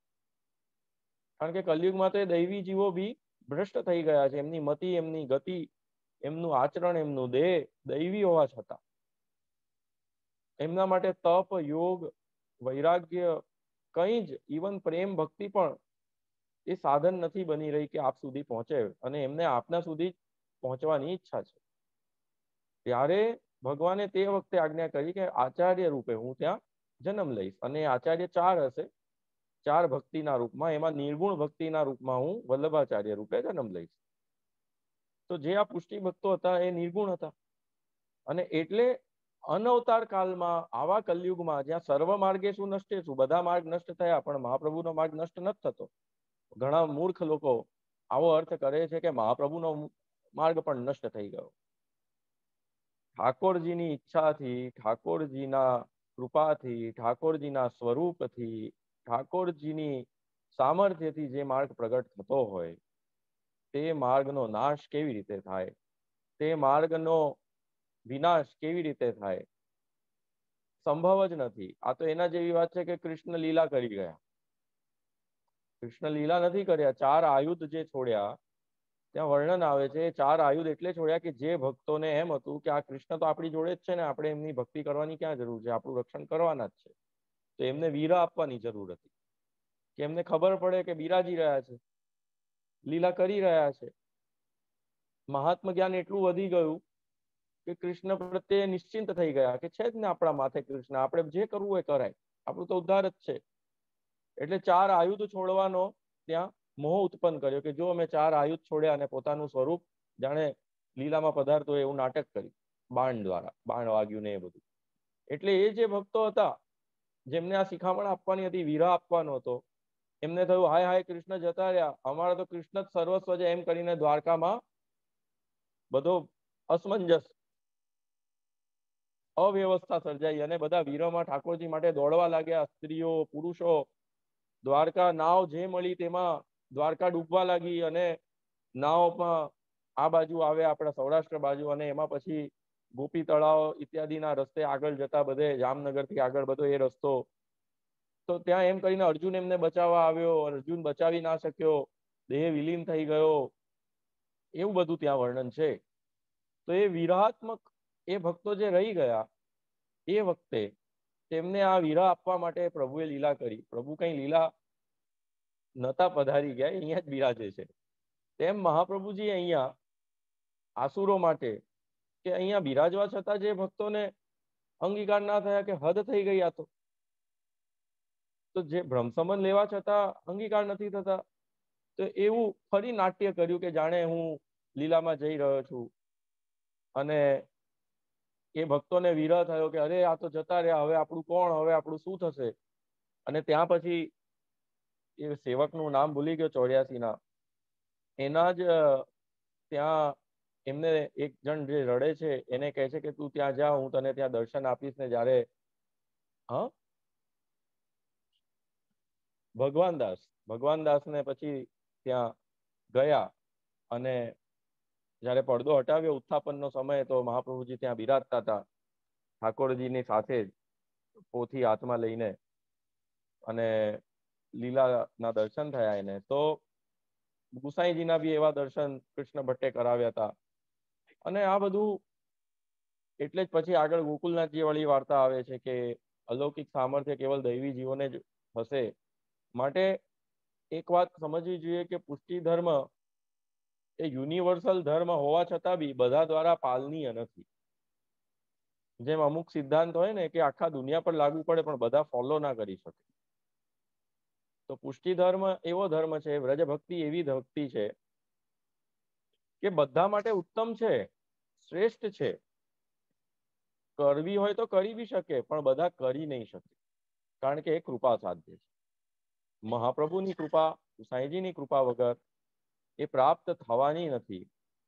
અને એ જો પ્રાપ્ત થવાની હોય તો આસુરોને પણ થઈ જાય છે જો એમની કૃપા હોય તો. પછી એમાં દૈવી કે આસુરી, સ્ત્રી કે પુરુષ, બાળક કે બુઢો, મનુષ્ય કે કબૂતર કઈ ભેદ, હંસ કઈ રહેતો નથી. અને એટલે અહીંયા કહ્યું કે શ્રીનાથજી અને ગુસાઈજીમાં કોઈ અંતર નથી, મહાપ્રભુ વિઠ્ઠલનાથજીમાં અંતર નથી, ને વિઠ્ઠલનાથજી 7 સ્વરૂપોમાં અંતર નથી, 7 સ્વરૂપો કુલમાં અંતર નથી, ત્યાં સુધી કે નાદ સૃષ્ટિ ને બિંદુ સૃષ્ટિમાં અંતર નથી. એટલે કે આ નાદ સૃષ્ટિ બિંદુ સૃષ્ટિ થઈ, શ્રી ઠાકોરજી, શ્રી સ્વામીજી, શ્રી વિઠ્ઠલ, શ્રી વલ્લભ, કુલ. બિંદુ સૃષ્ટિ એટલે મૂળ કારણ, લોકો સમજતા નથી. મૂળ કારણ આ છે તો ભક્તો છે, ભગવાન છે તો ભક્તો છે ને, સ્વામી છે તો સેવક છે, એટલે કાર્ય કારણ ભાવ છે. તો બિંદુ સૃષ્ટિનો અર્થ કારણ. આ છે તો સેવકો છે. શ્રીનાથજી, શ્રી વિઠ્ઠલનાથજી, શ્રી ગુસાઈજી છે, સાતલાલજી છે, વલ્લભકુલ છે તો સેવકો છે, બ્રહ્મસમન છે, નિરોધ છે, સેવા છે, પાઠ છે, જપ છે, અન્યથા કઈ નથી. વ્રજ છે, આ નહીં હોય તો કઈ નહીં રહે, એમ અહીંયા કહેવા માંગે છે. અને આ સ્થિતિ એવું નહોતું કે ત્યારે નથી, કૃષ્ણ લીલામાં હતી, પણ તે વખતે અવતાર કાલ હોવાથી તેના સ્વરૂપ અલગ હતા. ચંદ્રાવલીજી રૂપે ત્યાં ગુસાઈજી બિરાજતા હતા, મહાપ્રભુજી રાધિકાજી રૂપે બિરાજતા હતા, શ્રીનાથજી સ્વયં ત્યાં ગોવર્ધનધારી રૂપે બિરાજતા હતા, ગોપીજન વલ્લભ રૂપે. તો નંદાલય, વ્રજ બધું એ જ છે. ખાલી જોપે શ્રી વલ્લભ પ્રગટ ના હોતે વસુધા રહેતી સુની, લીલા હોત જૂની નાતર લીલા હોત. લીલા એ જ જૂની થઈ રહી છે. આ મહાકરુણા છે કે કલયુગમાં એવા ફસાયેલા દૈવી જીવ જેમને આવો વીરા આપ્યો, તેમના માટે પોતાના જાણીને અને અનવતાર કાલ હોવા છતાં પણ જન્મી ગયા. શ્રીનાથજી પણ આવી ગયા. અત્યારે કઈ સારસ્વત કલ્પ તો છે નહીં દ્વાપરનો કે કૃષ્ણ લીલા કરવા કૃષ્ણ આવે, પણ શ્રીનાથજી રૂપે આવ્યા. એ વખતે જે નવનિધિ ક્યાં હતી? તો નવનિધિ ભાગવતમાં વર્ણન છે કે ઠાકોરજી અલગ અલગ રૂપે ત્યાં જે લીલા કરી છે, કે રાસમાં પ્રશ્નોત્તરી કરીએ, વિઠ્ઠલનાથજી છે, વેણુનાથ કર્યો ચંદ્રમાજી છે, દ્વારકામાં બિરાજે દ્વારકાધીશ છે, મથુરામાં બિરાજે મથુરાધીશ છે. અને જે રાસ પૂર્ણ થયો મહારાસ, એના પછી જે સંયોગનો આનંદ હતો અને વેણુનાદ કર્યો છે તે મદન મોહન છે. બધા સ્વરૂપ છે. તો આને સ્વરૂપને આજકાલ પાછા લોકો નવનિધિને એવું સમજે કે પેલું પર્ટિક્યુલર સ્વરૂપ. આ સ્વરૂપ માટે નવનિધિનો ઉલ્લેખ નથી કર્યો, આ લીલાઓ બતાવી કે દસમ સ્કંદમાં જે દશવિધ લીલાઓ છે, તે દશવિધ લીલાઓ ભગવાને જે નામ અને રૂપમાં ત્યારે કરી, તે નામ અને રૂપ થી કલયુગમાં આપશ્રીએ સ્વરૂપે પ્રગટ થયા. જેમ લોકો એવું સમજે છે કે દેવ દમન, ઇન્દ્ર દમન અલગ છે, 3 દમન અલગ છે. 3 દમન અલગ નથી, એ જ ગોવર્ધનનાથજી છે. લીલા ભેદ છે. તો આ વસ્તુઓ કોઈ આજકાલના કલયુગના જીવ, દૈવી જીવો પણ નથી સમજી રહ્યા. જ્યારે શ્રી મહાપ્રભુજી આ વાત બતાવી રહ્યા છે ગુસાઈજી, ત્યારે આપણને સમજ આવી રહી છે. અન્યથા વ્રજમાં તો હવે એન્ટેનાઓ આવી ગયા, 4G ટાવરો આવી ગયા. તો ઓરિજિનલ વ્રજમાં તો ટાવર નતા ને, પછી તો આ વ્રજ અલગ થયો ને. તો રોડ બની ગયા, એ વ્રજમાં તો રોડ નતા ને. તો આવું લૌકિક ને લોજિકલ બુદ્ધિથી જ્યારે તમે બધું જોશો, તો એનું જે સ્વરૂપ છે, જે સ્વરૂપ એનો હિડન ફોર્સ છે, તેને તમે ક્યારે નહીં પકડી શકો. જેમ શરીરને જ જોશો તો તેની અંદરની આત્માને ક્યારે નહીં જોઈ શકો, પણ શરીરની અંદર આત્મા બિરાજે છે તે જોવા માટે પહેલા આપણા શરીરમાં અંદર આપણી આત્મા છે તેનો અનુભવ કરીશું, તો બીજાના શરીરમાં રહેલી આત્માનો કંઈક આપણને ભાન થશે. કેવી રીતે આપણે પુષ્ટિ માર્ગીય વૈષ્ણવોને આજે એમની અંદર આત્મામાં શ્રી વિઠ્ઠલ, શ્રી ગુસાઈજી, 7 સ્વરૂપ, એમના ગુરુદેવ કુલ, શ્રીનાથજી ઇત્યાદિ નિધિઓ સ્વરૂપ બધી ભાગવતની દસમ સ્કંદની 10 વિધ લીલાઓ બિરાજે છે. તેમ જ્યાં સુધી એ મહાત્મ્ય સ્થાપિત નહીં થાય, ત્યાં સુધી તેને પોતાના પુષ્ટિપણા હોવાનો કોઈ દિવસ એ અનુભવ નહીં થાય. એને એમ નહીં સમજાય કે હું શ્રી ઠાકોરજીથી, શ્રીનાથજીથી, મહાપ્રભુજીથી, વિઠ્ઠલનાથજીથી, વ્રજથી એટલો જ કનેક્ટેડ છું જેમ મારી આત્માને મારું શરીર. એ કનેક્શન, એ કોમ્યુનિકેશન નહીં થાય, કારણ કે દ્રષ્ટિનો અભાવ છે. અને મહાત્મ જ્ઞાનનો અભાવ છે. અને એટલે જ અહીંયા કહ્યું કે બે એક જ સ્વરૂપ છે, એમ ન માનવું કે એ સ્વરૂપ અલગ છે. અને એટલે જ એ પ્રાગટ્ય હવે એટલે જ માર્ગનો અંત નથી. એ માર્ગનો અંત ક્યારે થવાનો નથી, કારણ કે કોઈ કેટલું બી મહેનત કરે આને કીચડ ઉછાળવાનું, આને તોડવા માટેનું, આને પાડવા માટેનું, આ માર્ગની સ્થિતિ શ્રીનાથજી શ્રી મહાપ્રભુજીની ઈચ્છાથી, શ્રી ગુસાઈજીની ઈચ્છાથી ચાલી રહ્યું છે. અને એમની ઈચ્છા હશે ત્યાં સુધી એ ચાલશે. કોઈ તમે કઈ નહીં કરી શકો અને હું નહીં કરી શકું. હા, માર્ગને કાટ લાગે, લોખંડને કાટ લાગે તો એ લૌકિક રીતે કાટ લાગતો દેખાય, બાકી અલૌકિક રીતે એને કંઈ થવાનું નથી. લૌકિક કાટ તો કોને નથી લાગતો? અને લૌકિક કાટથી કંઈ લૌકિકપણું એનું નાશ થાય છે, ઉલટાનું અલૌકિકપણું નાશ થતું નથી. શરીરનું નાશ થાય છે તો આત્માનું થતું નથી. એમ આ જે ભૌતિકતા ના લીધે માર્ગમાં જે માર્ગના અલૌકિકપણાને આજે જે અશુદ્ધતા આવી છે એવું જે લોકો માની રહ્યા છે, હું એ માનતો નથી. કારણ કે માર્ગનો શુદ્ધપણું જે છે એ શુદ્ધ સાકાર બ્રહ્મ, શુદ્ધ સચ્ચિદાનંદમય સાક્ષાત બ્રહ્મ શ્રી કૃષ્ણ પૂર્ણ પુરુષોત્તમ જે અખંડ છે, જે અજન્મા છે, તેના લીધે છે. તે આધાર છે, તે આ માર્ગનો કણ કણ છે, તેની ભક્તિ આ કણ કણ છે, તેનો પ્રેમ શુદ્ધ છે. તે જ શ્રી રોમ રોમ શ્રી વિઠ્ઠલ છે, રોમ રોમ રસ ઝલકે શ્રી વલ્લભ શ્રી વિઠ્ઠલ છે, શ્રી વ્રજ છે. માટે તેને કોઈ દિવસ કંઈ દૂષણ લાગવાનો નથી. માયા તેની દાસી છે. આ માયા તે સ્વરૂપને, તે માર્ગને કંઈ કરી શકવાની નથી. તે કરી બી લેશે તો બાહ્ય રીતે આસુરોની બુદ્ધિ પર જેને માયા છે, તે આસુરી બુદ્ધિ વાળાઓને તેના પર એવું દેખાશે. બાકી મૂર્તિ તોડનાર આટલા વર્ષોથી આયા, કેટલીય મૂર્તિ તોડી પણ શિવજીનો નાશ ન કરી શક્યા. કેટલાય કૃષ્ણના મંદિર તોડ્યા, કૃષ્ણ તોડ્યા, પણ કૃષ્ણ ને વિષ્ણુનો નાશ ન કરી શક્યા. એમ અમને બી મટાડી દેશો તમે તો અમારો નાશ નહીં કરી શકો. અમારું વલ્લભમાં જ વિલીનત્વ થવાનું છે. દૈવી જીવોને બી આજે સમાજ જે દબાઈને મટાડવાનો પ્રયત્ન કરે છે, એમની દૈવીપણાને, એમના આચરણને, એ દૈવીપણાને એ લોકો ક્યારે મટાડી નહીં શકે. આ સમાજ એટલું સમજી લે, એમનું એ દૈવીપણું શ્રી વિઠ્ઠલમાં, શ્રી વલ્લભમાં, વ્રજ ભક્તોમાં ને શ્રીનાથજીમાં જ વિલીન થવાનું છે.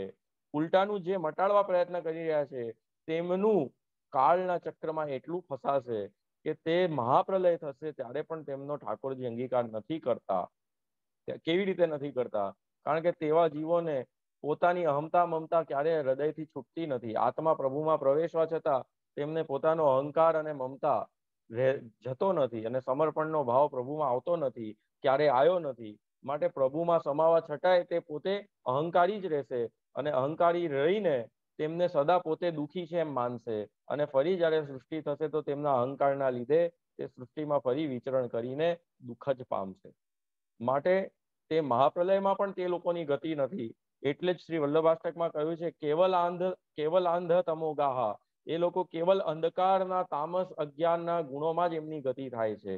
એમ કરીને અહીંયા કહ્યું છે કે એવા સેવકો જેમને એવી ગતિ નથી આપવી, તેમના માટે શ્રી વિઠ્ઠલ હવે શ્રી વિઠ્ઠલે કુલ પ્રગટ કરીને દૈવી જીવોના ભલા માટે જ, દૈવીને જ અલૌકિક સામર્થ્ય દેખાય તેમના માટે જ આ 10 લીલાઓના સ્વરૂપો પ્રગટ કર્યા છે. જેમાં બાલકૃષ્ણ, પછી મથુરાધીશ, દ્વારકાધીશ, પછી વિઠ્ઠલનાથજી, ચંદ્રમાજી, ગોકુલનાથજી, મદન મોહનજી, નટવરલાલ, શ્યામલાલ, કલ્યાણરાય પ્રભુ, આ બધા જે નિધિ સ્વરૂપો છે, એ એકચ્યુઅલી નિધિ સ્વરૂપ નથી, એ દશવિધ ભાગવતની લીલા છે. માટે એવું નથી કે આ જ સ્વરૂપ છે. આ વસ્તુ સમજી જજો. આ જ એક સ્વરૂપ છે, આ જ મથુરાધીશ છે, બીજા મથુરાધીશ નથી. આવું ક્યારે ન વિચારતા. આ જ ચંદ્રમાજી છે, બીજા નથી. આ જ ગોકુલનાથજી છે, બીજા નથી. આવું ક્યારે ન વિચારતા. કારણ કે એમાં કૃષ્ણપણામાં કોઈ અંતર નથી, કૃષ્ણ તત્વમાં અંતર નથી. વ્રજના જે યશોદાનો નંદ નો જે લાલ છે, યશોદા નંદન છે, તેમાં કોઈ અંતર નથી. વલ્લભ અને ગુસાઈજી પણું જે એમના સાક્ષીપણું છે, તેમાં કોઈ નીચાપણું આવતું નથી. તે તેટલું ને તેટલું જ તે દરેક એ સ્વરૂપમાં રહેલું છે. અને એટલે અહીંયા કહ્યું કે સેવકો માટે શું કર્યું તો એમણે, અને એટલે જ કહ્યું કે ભાંતિ ભાંતિ લીલા કરે પ્રભુ. એટલે કહ્યું શબ્દ એક વાપર્યો પ્રભુ, પણ ભાતી ભાતી લીલા કરે. એમ ના કહ્યું ભાતી ભાતી પ્રભુના રૂપ. તમે બધા એવું માનો છો કે હું તો દ્વારકાધીશનો સેવક, હું તો દ્વારકાધીશના દર્શન કરીશ, દ્વારકાધીશ જ મારા અનન્ય. આ તો બહુ બેકાર વાત થઈ, કારણ કે એને પ્રભુના સ્વરૂપનું જ જ્ઞાન નથી. કારણ કે પ્રભુના સ્વરૂપનું જ્ઞાન હોત તો આવું બોલત નહીં કે હું તો ખાલી દ્વારકાધીશને જ માનું, હું તો ખાલી મથુરાધીશને જ માનું, હું તો ખાલી ચંદ્રમાજીને જ માનું, હું તો ખાલી બાલકૃષ્ણને જ માનું, હું તો ખાલી મારા ઘરના ઠાકોરજીને જ માનું, બીજા વૈષ્ણવના ઠાકોરજીને દંડવત ના કરું. કઈ પ્રકારની બુદ્ધિ! પ્રભુ તત્વનું જ્ઞાન જ ભગવદ વિજ્ઞાન, જેને ભગવદ સ્વરૂપનું વિશેષ જ્ઞાન છે એ જેને નથી, તો એ સ્થિતિઓમાં આવી બહિર્મુખતા અને મુખરતા દોષો થતા હોય છે. જો એવું હોત તો દ્વારકાધીશ વાળાએ ભાગવતમાંથી ખાલી દ્વારકાની લીલા જ વાંચવી જોઈએ. બાળ લીલા શું કામ વાંચે છે? અને દ્વારકાધીશને સવારે મંગળા ના કરાવીને સીધો રાજભોગ જ કરાવવો જોઈએ. તો ગોકુલ ચંદ્રમાજીએ તો પછી રાત્રે જ વેણુનાથ કરવો જોઈએ, દિવસે એમને સેવા જ ન થવી જોઈએ, કારણ કે તો રાત્રે વેણુનાથ કર્યો હતો. તો સમજો આ તત્વને કે આવું બોલીને તમે મુખરતા દોષ ન કરો. 10 લીલાઓનું પાન કરવાનું છે. 10 લીલા કરનાર પ્રભુ એક જ છે, એટલે અહીંયા એક વચન છે. ભાતી ભાતી લીલા કરે પ્રભુ. લીલા ભાતી ભાતી છે, પ્રભુ એક છે. 7 સ્વરૂપ સોહામણ. અહીંયા જે 7 સ્વરૂપ છે તે 2 અર્થમાં છે. એક 7 લાલજી અને એક 7 સ્વરૂપ. મથરેશજી, વિઠ્ઠલેશજી, દ્વારકાનાથજી, ગોકુલનાથજી, ગોકુલ ચંદ્રમાજી, મુકુંદરાયજી, મદન મોહનજી, આદિ. એટલે આ 7 જ નહીં, આદિ ઇત્યાદિ. કારણ કે રાસ મંડળ જયારે જોશો તો 8, 8 પછી 16, 16 પછી 32, 32 પછી 64, 64 પછી એમ સહસ્ર વ્રજ ભક્તો સાથે મંડળ એટલું મોટું કરીને પ્રભુએ દરેક રૂપ જે ભક્તોએ જેમ ધાર્યું, વ્રજ સેવકોએ, વ્રજ સેવિકાઓએ તે પ્રમાણે લઈને નૃત્ય કર્યું છે. તો કેટલા કરોડો સ્વરૂપ થયા? તો એ બધા ઇત્યાદિ બધાનું વર્ણન કરવા બેસે, કારણ કે આનંદમય લીલા છે તો અનંત છે, અનંત છે તો અનંત રૂપ છે, અનંત નામ છે એક જ તત્વ. જેમ એક જ આંબાના બીજમાંથી અનેક આંબા આવે છે કે નહીં લૌકિકમાં, તો ઝાડ ઉપર એક જ આંબો આવવો જોઈએ, પણ આંબા અનેક થઈ જાય છે. તો એ બધા આંબા શું બીજમાં જે નાખ્યો તો એ આંબાથી અલગ છે? ક્વોલિટી સેમ છે, સ્વાદ સેમ છે. તો એવી રીતે અહીંયા પ્રભુ એક જ છે અને એ જ પ્રભુ અલગ અલગ રૂપમાં છે. તો એ અલગ અલગ રૂપ છે લીલા કરવા માટે છે, રૂપ અલગ નથી. તત્વ પ્રભુ છે, કૃષ્ણ છે. એમ અહીંયા એ જ વલ્લભ અને વિઠ્ઠલ 7 સ્વરૂપ છે ને આગળ એમનું કુલ છે. ઘણા લોકો કે અમે આ ઘરના, અમે આ ઘરના, અમે આ ઘરના, બીજા ઘરના, ત્રીજા ઘરના, ચોથા ઘરના, પાંચમા ઘરના. ઘરના સેવક છો કે વલ્લભના સેવક છો? બોલો હવે, કયું ઘર તમને દીક્ષા આપે છે કે વલ્લભ દીક્ષા આપે છે? આ ઘર ક્યાંથી આવી ગયું? મને જૂના સેવકો 84 ઘરમાં તો પછી 252 માં એવું આવતું હતું ને કે આ ગોકુલનાથજી એટલે ચોથા ઘરનો, આ મુકુંદ તો એ બાલકૃષ્ણજીનો ત્રીજા ઘરનો, ત્રીજા ઘરનો. આ ઘર ક્યાંથી આવ્યો? અત્યારે ઘર તો લગભગ બહુ વધારે છે બાળકો. હવે ઘણા લોકો એમ પ્રચાર કરે આ તો મહાપ્રભુજીના વખતથી 7 ઘર ચાલે છે. મહાપ્રભુજી વખતે 7 ઘર હતા જ નહીં. ગુસાઈજી બી 7 ઘરા કહ્યું છે. એ 7 ઘર બાળકો માટે ભેદ પાડ્યા છે, સેવકો માટે નહીં. સેવકોનો વિભાગ નથી પાડ્યો એમાં. ગુસાઈજીએ ઠાકોરજીના ભાગ પાડ્યા, સેવકોના પાડ્યા એવું સાંભળ્યું? કે આ સેવક આ બાવાન ત્યાં જશે, આ સેવક આ બાવાન ત્યાં જશે, આ સેવક આ બાવાન ત્યાં જશે? ક્યાંય સાંભળ્યું? આ કયા પ્રકારની આસુરી દુસંગ બહિર્મુખતા તમારી અંદર માઈ રહી છે? આ મને નથી સમજાતું. તો આમાંથી બહાર આવવું પડશે, અન્યથા તમે 10 લીલા જે ભાગવતની નિરોધ કરવા માટે કૃષ્ણ તત્વમાં, વલ્લભ તત્વમાં, વિઠ્ઠલના આનંદ પરમાનંદ શ્રી કૃષ્ણાસ્ય કૃપાનિધિ અને મહાકારુણિક આટલી મહાકારુણા કરવા પધાર્યા છે, કરુણા કરવા, એ નહીં સમજી શકો. તમને એમ થશે કે આ પધાર્યા છે, ઠીક છે, શ્રીનાથજીએ છે, દર્શન કરી આવ્યા, ઠીક છે, વ્રજ છે, આ પરિક્રમા કરી, ઠીક છે, યમુનાજી પાન કર્યા, ઠીક છે, દિવસ 84 બેઠક 3 વાર કરી, ઠીક છે. તત્વનું જ્ઞાન નથી. તત્વ સાથે એક પણ કરો તો સારું, તત્વ વગર કરોડ વાર કરો. ગુસાઈજીનો જ પ્રસંગ છે. એક સેવક એમનો પરિક્રમા રોજ કરે, ગિરિરાજજીની રોજ ગિરિરાજજીની પરિક્રમા કરે કે દર્શન થાય ઠાકોરજીના, શ્રીનાથજીની અલૌકિક લીલાના દર્શન થાય. હવે કેટલી મોટી પરિક્રમા છે, 21 કિલોમીટર, પણ એને દર્શન ના થાય, કરે જ જાય વર્ષો સુધી.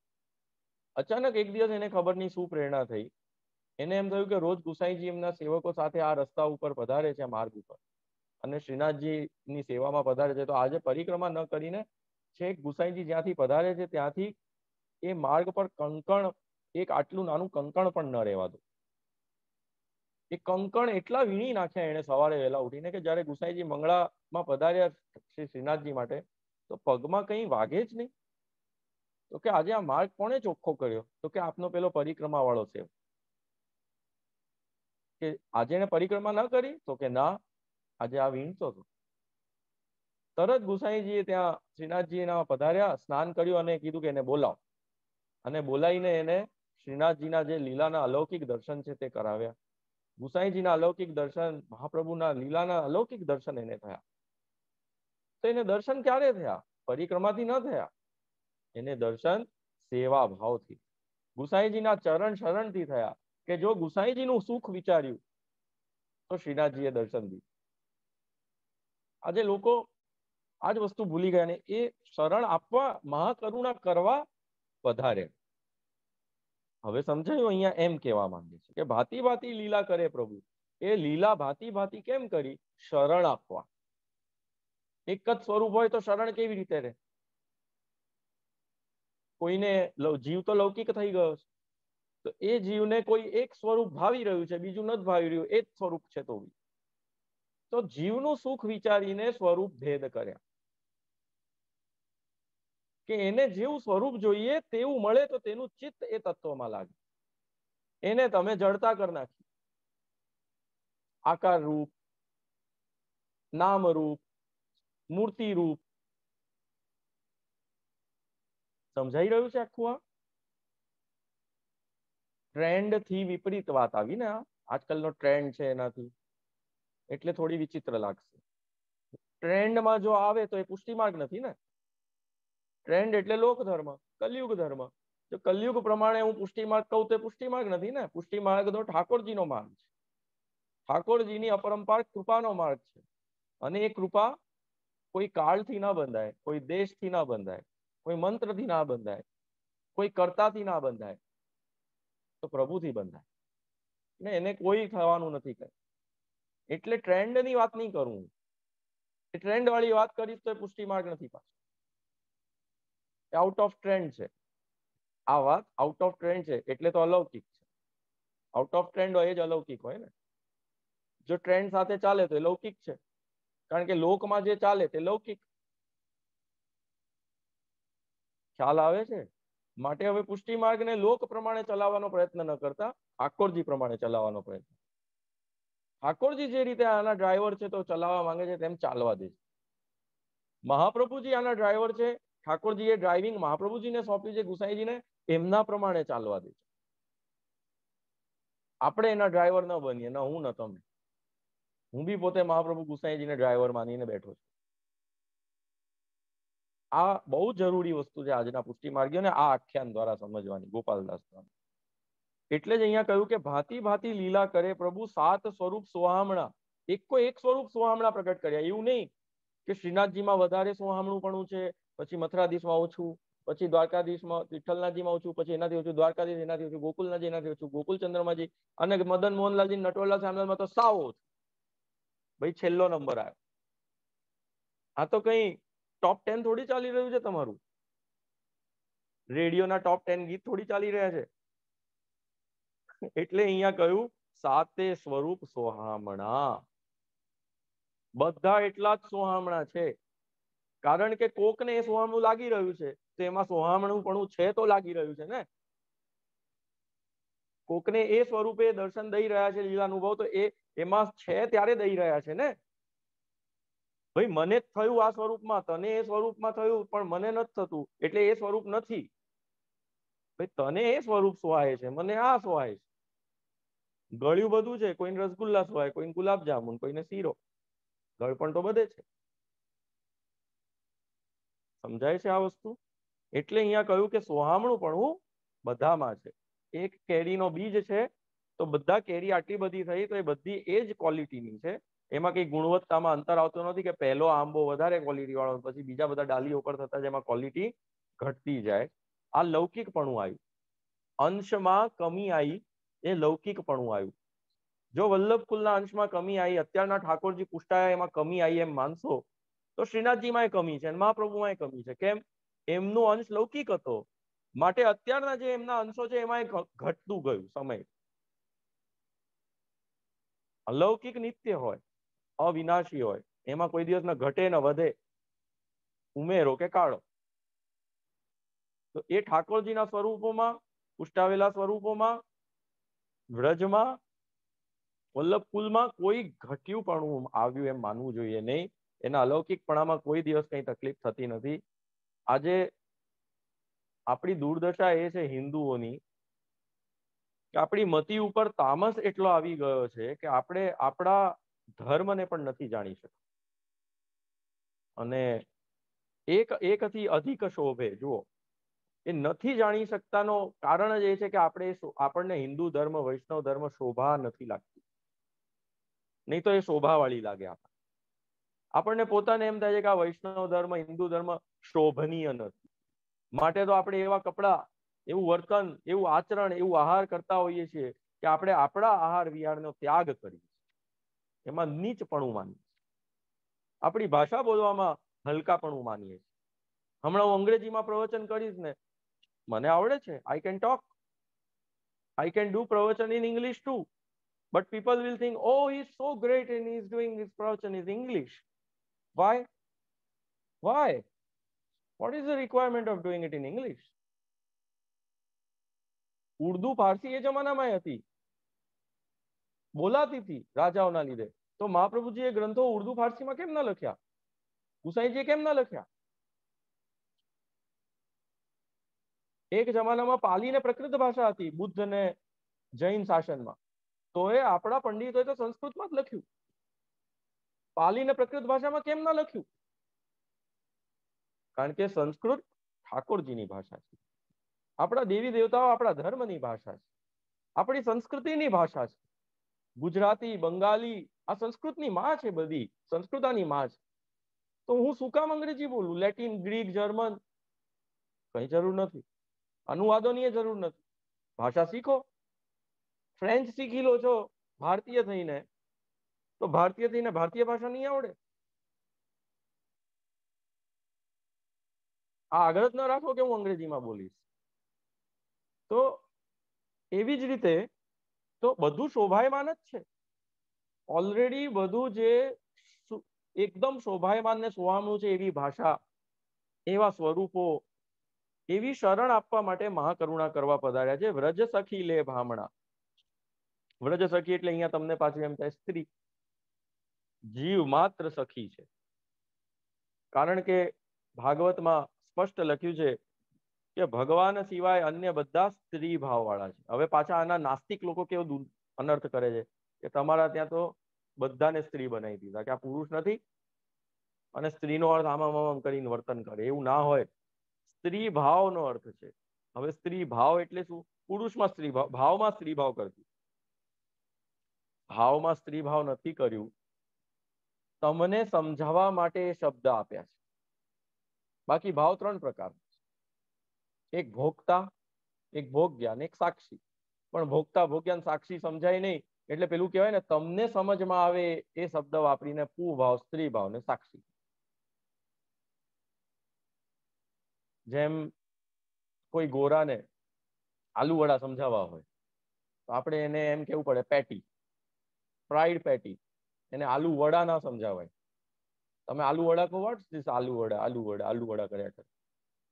પણ એને તમે પેટી સમજાવો, પેલી પેટીસ ટાઈપ, એ લોકો ત્યાં પેટી ખાય, ઇટ્સ એ પોટેટો પેટી, તરત હા ઓકે ઓકે ફ્રાઈડ પોટેટો પેટી.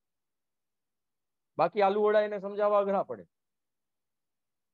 એવી જ રીતે દૈવી જીવો કે આ જગતમાં જેમને આ ભક્તિ, આ પ્રેમ સમજવો હોય, તેમને ભોગતા ભોગ્યાન સાક્ષી સમજાવવો ભારે પડી રહ્યો, એટલે સરળતાથી કીધું પુભાવ, સ્ત્રી ભાવ અને સાક્ષી ભાવ. હવે પુભાવ એટલે ભોગતા ભાવ. ભોગતા ભાવનો અર્થ શું થાય? કે તમે જ્યારે એમ વિચારો કે હું જ આ બધાનો કરતા ધરતા છું, પાલન કરનાર, રક્ષણ કરનાર છું, ત્યારે તમે ભોગતા થાય. તમે એમ માનો કે મારા કારણે મારું ઘર ચાલે છે, મારું શરીર મારી ફિટનેસના લીધે ચાલે છે, મારા ધનથી બધું ચાલે છે. સ્ત્રી એમ કે હું કામ કરું છું એટલે તારું ઘર ચાલે છે, કે તું ભલે પૈસા લાવે. સમજાય છે આખું આ? તો આ ભોગતાપણું થયું. હવે તો સ્ત્રી છે તો એ ભોગતાપણું આવ્યું ને એની અંદર. તો ભોગતાપણું, ભોગતા ભાવ કોઈ લિંગના આધારિત નથી. કે સ્ત્રી ભાવ, જેને આજે ભોગ્યા ભાવ કરીએ, સ્ત્રી જેમ કે પુરુષ પોતે કહે છે કે મારું કંઈ નથી, મારા પરિવાર, મારી સ્ત્રી, મારા પુત્રો માટે છે, તો આ ભોગ્યા ભાવ થઈ જાય. સમજાય છે આ વસ્તુ? હવે તો પુરુષ છે. આજે નાસ્તિકો આપણી ઉપર આક્ષેપ કરે છે, આપણા શાસ્ત્રો ઉપર, એને હું જવાબ આપું? તો પુરુષ છે તો સ્ત્રી ભાવ, એટલે કે ભોગ્યા ભાવ ક્યાંથી આવે એની અંદર? તો ભાવને કોઈ લિંગ, દૈહિક લિંગ સાથે લેવા દેવા નથી. પ્રેમને દૈહિક લિંગ સાથે કોઈ લેવા દેવા નથી. પ્રેમ કોઈ લિંગના આધારે નથી, કોઈ વર્ણના આધારે નથી. કારણ કે ભાવને અને ભાવનાને કોઈ લિંગ, પ્રેમ કે વર્ણ નડતી નથી. માટે ભગવાને કહ્યું કે હું મનુષ્ય માત્રનો ઉદ્ધાર કરવા પૃથ્વી પર આવ્યો છું.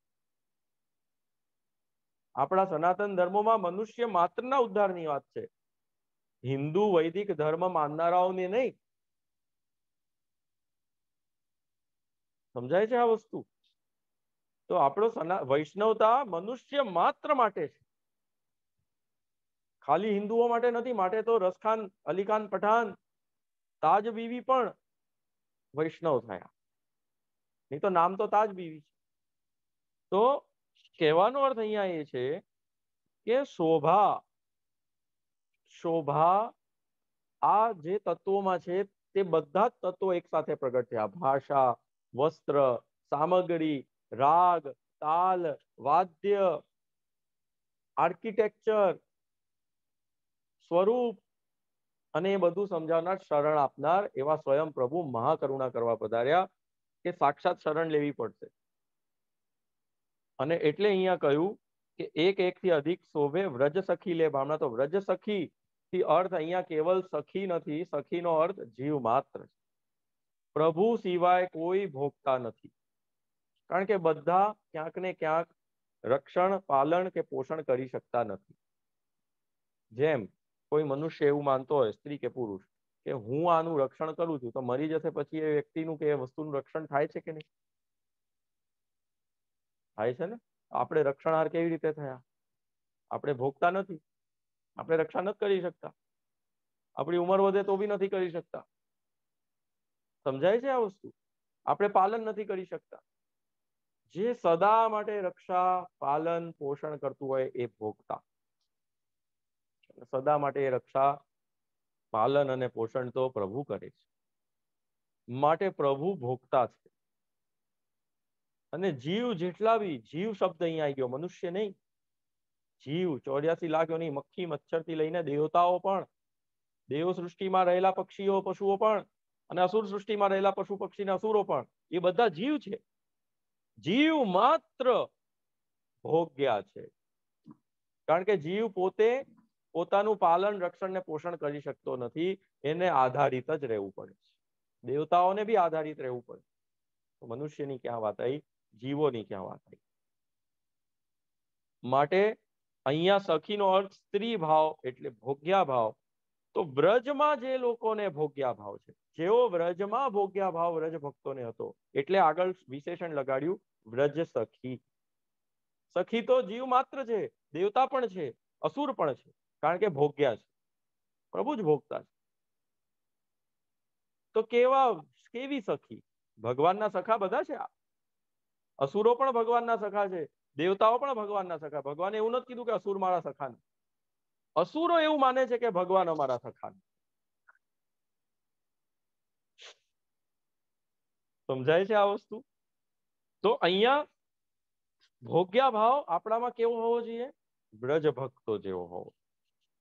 વ્રજ ભક્તોને જેવો ભોગ્યા ભાવ હતો તેવો ભોગ્યા ભાવ અહીંયા ઉત્તમ છે, પ્રેમ ભર્યો છે, શુદ્ધ પ્રેમ પ્રભુ વાળો.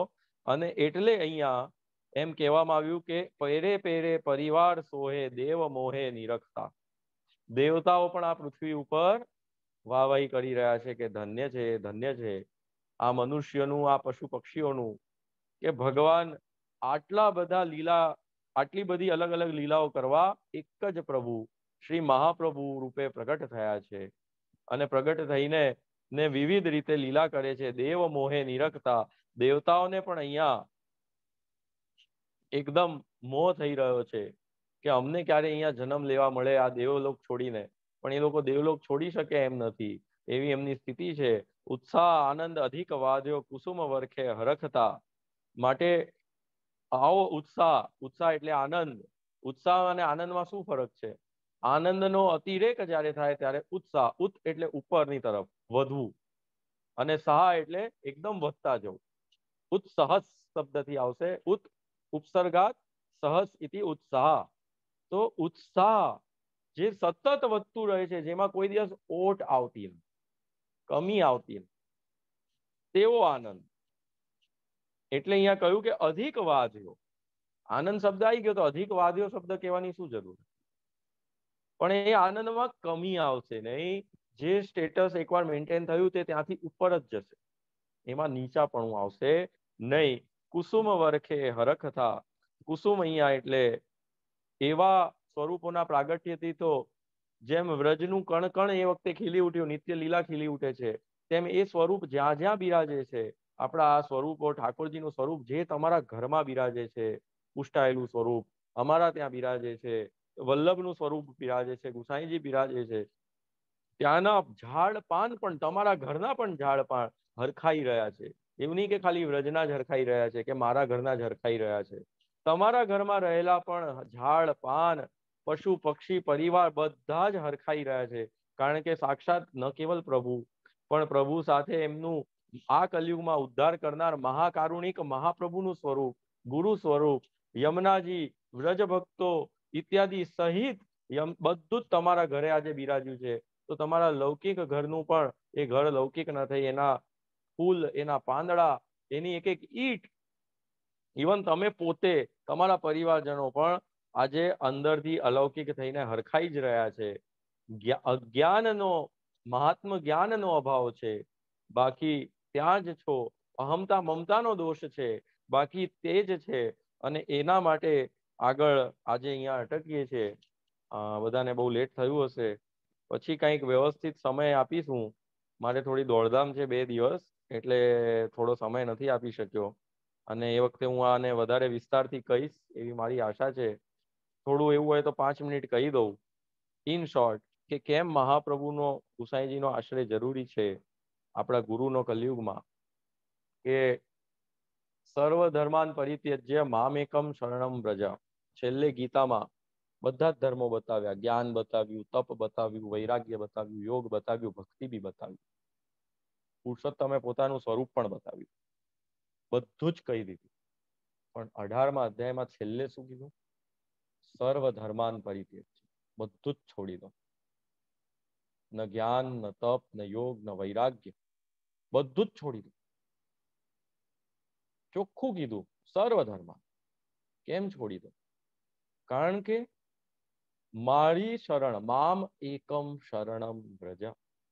મારા શરણના અભાવમાં કરેલો જ્ઞાન, મારા શરણમાં અભાવમાં કરેલો તપ, મારી શરણના અભાવમાં કરેલો યોગ, મારી શરણના અભાવમાં લીધેલો વૈરાગ્ય, મારી શરણના અભાવમાં કરેલી ભક્તિ તમારું ભલું નહીં કરે. તમને મને સુધી પ્રાપ્ત નહીં કરાવે એમ ભગવાન સ્પષ્ટ કહે છે કે આ તપ બનાવ્યું એટલામાં આવ્યું, યોગ કહેવામાં એટલે આવ્યું, ભક્તિ વૈરાગ્ય જ્ઞાન એટલે કહેવામાં આવ્યું કે તમે મારી શરણ કરીને આ કરશો તો તમે ખાલી એક કરવાથી બી મારા સુધી પહોંચશો, બાકી 5 કરવાથી બી મને નહીં પહોંચી. માટે અર્જુનને કહ્યું કે આ બધું છોડ, પેલા સર્વ ધર્માન પરિત્યજ્ય મામ એકમ નાન્યત મામ એકમ એવ, કેવલ મારું અને મારું, ન આ રથનું, ન આ ગાંડીવનું, ન ધર્મનું, ન સત્યનું, ન અસત્યનું, ન માતાનું, ન પિતાનું, ન પત્નીનું, ન પુત્રોનું, ન તારા શરીરનું, કેવલ મારી શરણ કર. આ આવશે, મારી શરણ આવશે, તે પછી જ તું જે બી કંઈ કરીશ, તું ધર્મ કરીશ, તું તપ કરીશ, તું યોગ કરીશ, તું વૈરાગ્ય કરીશ, તું એક વારે નામ લઈશ, ભલે તું મને પુષ્પ નહીં ચડાવે, એવી શરણ સાથેનું મારે માટે લીધેલું એક નામ પણ તને મને જ પ્રાપ્ત કરાવશે. આજે આપણા પુષ્ટિ માર્ગીઓની, એટલે જ હિન્દુ ધર્મ હોય કે ઇસ્લામ ધર્મ હોય કે ક્રિશ્ચિયન ધર્મ હોય કે જૈન હોય, બુદ્ધ હોય, દુનિયાનો કોઈ બી ધર્મ હોય, ભગવાને તો કલયુગ માટે પહેલા જ કહી દીધું કે કલયુગ આવવાનું છે, સર્વ ધર્માન પરિત્યજ્ય, બધા ધર્મોનો ત્યાગ કરો, કોઈ ધર્મને માનવાની જરૂર નથી, કારણ કે કલયુગમાં કોઈ યોગ્ય નથી. ઇવન હિન્દુ ધર્મ. કેમ?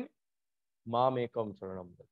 કલયુગમાં જીવ મારી શરણ જ નથી લઈ રહ્યું, બાકી બધું કરી શકે. મારી શરણના અભાવમાં કરેલું કંઈ પણ મળશે. અને મામ એકમ એટલે કૃષ્ણએ આ વચન કહ્યું, એટલે કૃષ્ણની શરણ. માટે કલયુગમાં વૈષ્ણવતા અને કલયુગમાં કૃષ્ણ ભક્તિ ઉત્તમ છે. હવે એટલે હિન્દુ ધર્મ શું છે? જ્યાં કૃષ્ણની શરણ બતાવો. માટે શિવનો ભક્ત હોય કે માતાનો ભક્ત હોય, એ ગીતાને તો માને જ છે, ગીતા પર જ હાથ મૂકે છે. એમ નથી કહેતો કે શિવ પુરાણ લાવો, દેવીનો ભક્ત એમ નથી કહેતો કે દેવી પુરાણ લાવો, એને ગીતા જ લાવવી પડે છે, ગીતાને જ વાંચવી પડે છે. ગીતા એ પરમ શાસ્ત્ર છે. એકમ શાસ્ત્રમ દેવકી પુત્ર ગીતમ, એકો દેવ દેવકી પુત્ર એવ, મંત્રોપી એકસ્તસ્ય નામાની યાની, કર્માપ્યેકમ તસ્ય દેવસ્ય સેવા. તો એ ક્યાં બતાવ્યું છે? ગીતામાં, ઉપનિષદોમાં, વેદોમાં, બ્રહ્મસૂત્રમાં, ભાગવતમાં. હવે મૂર્તિનો વિરોધ કેવી રીતે થાય? કૃષ્ણ સ્વયં પ્રગટ હોય તો મૂર્તિ પૂજાની શું આવશ્યકતા? માટે એ સમયે અર્જુને મૂર્તિ પૂજા ન કરી, કૃષ્ણ પૂજા કરી. વ્રજ ભક્તોએ મૂર્તિ પૂજા ન કરી, કૃષ્ણ પૂજા કરી. અમુક મૂર્ખો કહે કે એ વખતે મૂર્તિ પૂજા ક્યાં હતી? પણ સ્વયં પ્રભુ વિરાજતા તો મૂર્તિ જ બનાવવી નહીં. એટલે આ તો એવું છે, મારી પત્ની ઘરે હોય, પત્નીને હું ના કહું ને એનો ફોટો પાડીને એની બધી સાથે વાતો કરું, એને જોડે જમવા બેસું તો એનો ફોટો મૂકીને, થાળ મૂકીને એને કહું લે જમ, અને પત્ની સામે જોતી હોય. આ આવી મૂર્ખતાપૂર્ણ વાતો અજ્ઞાનથી કલયુગના લીધે જ થાય. તો માટે કૃષ્ણની શરણ મુખ્ય છે. શરણ ક્યાં બતાવી? ભાગવતમાં, પુરાણોમાં, પદ્મ, અગ્નિ, વરાહ ઇત્યાદિ પુરાણોમાં, બ્રહ્મસૂત્રમાં, ઉપનિષદોમાં, ગીતાજીમાં, વેદોમાં. માટે એ બધા ધર્મો આપણા માટે શરણ છે. પહેલા તો કૃષ્ણની માટે હવે આ કૃષ્ણ પરબ્રહ્મ છે એવું બતાવે છે આ બધા ગ્રંથો. માટે હિન્દુઓ માટે આ બધા ગ્રંથો, અને આ ગ્રંથો જે કહે છે તે આચરણ કરવું યોગ્ય છે. કારણ કે મામેકમ શરણમ વ્રજની આજ્ઞા આ ધર્મ ગ્રંથો પાળી રહ્યા છે. આ થયો હિન્દુ ધર્મ. શરણ લેવી અને પછી એ શરણ આ જ સ્વરૂપની કરવી, એવું ક્યાં કહ્યું છે? કારણ કે એ સ્વરૂપે પોતે કહ્યું કે હું જ ઈશ્વર છું. અને એ ક્યાં કહ્યું છે? ભાગવત, ગીતા, ઉપનિષદ, બ્રહ્મસૂત્ર, વેદ. તો એમાં હવે જે જે વાતો કહેવામાં આવી, યજ્ઞ, તપ, જપ, વ્રત, યોગ એ કૃષ્ણના શરણની ઈચ્છા વાળા માટે કહેવામાં આવી, નહીં કે એની શરણ ન રાખનારાઓ માટે. અને એટલે જ જે એની શરણ નથી રાખતા એ એનો અનર્થ કરીને આજે દૂર અનુવાદ કરે છે. અને એમને સદા ક્લેશ રહે છે. એવા જ્ઞાની છે એ લોકો, પણ એમના મનમાં જોજો કેટલો ક્લેશ, ક્રોધ, ઉદ્વેગ, એમના ચિત્તમાં શાંતિ નથી. ક્યાંથી હોય? ઈશ્વરની શરણ વગર શાંતિ ક્યાંથી હોય? અશાંતિ જ હોય. અને એટલે આ શરણ કલયુગમાં કેવી રીતે આવશે? ઉદ્ધવે પ્રશ્ન કર્યો. ત્યાં તો આ બિરાજીને શરણ આપતા હતા. કલયુગમાં? કારણ કે મનુષ્યની બુદ્ધિ તો મૂર્તિ જોઈને પણ પથ્થરનો ભાવ આવે છે. અને આ ભક્તિ તો સાક્ષાત પ્રગટ થયા વગર, શરણ તો સાક્ષાત હોય તો જ આવે ને, ફોટો કે મૂર્તિમાં ન આવે. એટલે ભગવાને કહ્યું કે હું આચાર્ય રૂપે જન્મ. આચાર્યનો હેતુ જ એ છે કે તમે શરણ લઈ શકો. 9મા અધ્યાયમાં ગીતામાં લખ્યું કે જે મનુષ્યની બુદ્ધિ મને જોઈ શકતી નથી, તે મનુષ્યએ મારા જ સ્વરૂપને જ્ઞાન આપી, મારા જ સ્વરૂપને સમજાવનાર મારા જ ગુરુ સ્વરૂપની શરણ લેવી. ત્યારે તેને એ ગુરુમાં મારો આવેશ થઈ તેને અલૌકિક પ્રાપ્ત થશે. માટે આચાર્યો પ્રગટ થયા અને આચાર્યોએ શરણ આપી. જીવોને શરણ આપીને કહ્યું જેમ કૃષ્ણએ ત્યાં શરણ આપી. કારણ કે શરણ તો સાક્ષાત જ થાય ને, પ્રત્યક્ષ. શરણ ફોટોની ના થાય. આજે ભારત દેશ છે તો એની શરણ આપણે લઈએ છીએ. ભારત દેશ ફોટામાં હોય તો શરણ કેવી રીતે લઈએ? તો શરણ સાક્ષાત થાય. તો સાક્ષાત શરણ આપવા આચાર્યો પ્રગટ થયા. આચાર્ય રૂપે પ્રગટ થયા. આ પરંપરા ચાલી, ભગવાને ચલાવી અને ચાલતી રહેશે જ્યાં સુધી એમની ઈચ્છા હશે. માટે આચાર્ય ચરણની શરણ આપણો પહેલો ધર્મ છે. મહાપ્રભુ સ્વયં કૃષ્ણાશ્રયમાં કહે છે, કૃષ્ણ જોતા પહેલા શરણ તો લો. તો એ શરણ શું છે? શરણસ્થ સમુદ્ધારમ કૃષ્ણ વિજ્ઞાપયામ્યહમ. અહમ વિજ્ઞાપયામી. હું તમને સારી રીતે જ્ઞાપન કરાવીશ. કોનું? કૃષ્ણ. કૃષ્ણમ વિજ્ઞાપયામી. અહમ કૃષ્ણમ વિજ્ઞાપયામી. હું તમને કૃષ્ણનું વિશેષ રૂપે ભગવદ જ્ઞાન કરાઈને અપાઈશ. કેવી રીતે? શરણસ્થ સમુદ્ધારમ. તમારો સર્વ રીતે ઉદ્ધાર કરીશ. ન કેવલ લૌકિકના દુઃખનું નિવારણ નહીં, એ તો કરીશું જ, પણ એની સાથે સાથે સ્વર્ગના અને નર્કના સુખ અને દુઃખ, મુક્તિ અને ભગવદ લીલા પ્રાપ્તિ સુધીનું પણ ઉદ્ધાર જે તમારો થવો છે, બધું શરણસ્થ, મારી શરણમાં રહેનારને હું કરીશ. અને આજે પુષ્ટિ માર્ગીઓ વલ્લભની જ શરણ નથી કરતા. પુષ્ટિ માર્ગી ક્યાંથી થાય? ભગવાને જે વ્યવસ્થા આટલી સરસ બનાવી કલયુગમાં, મહાકરુણા, તેનો ઉચ્છેદ કરીને જીવ જો જાય તો જીવનું ભલું કેમ થાય?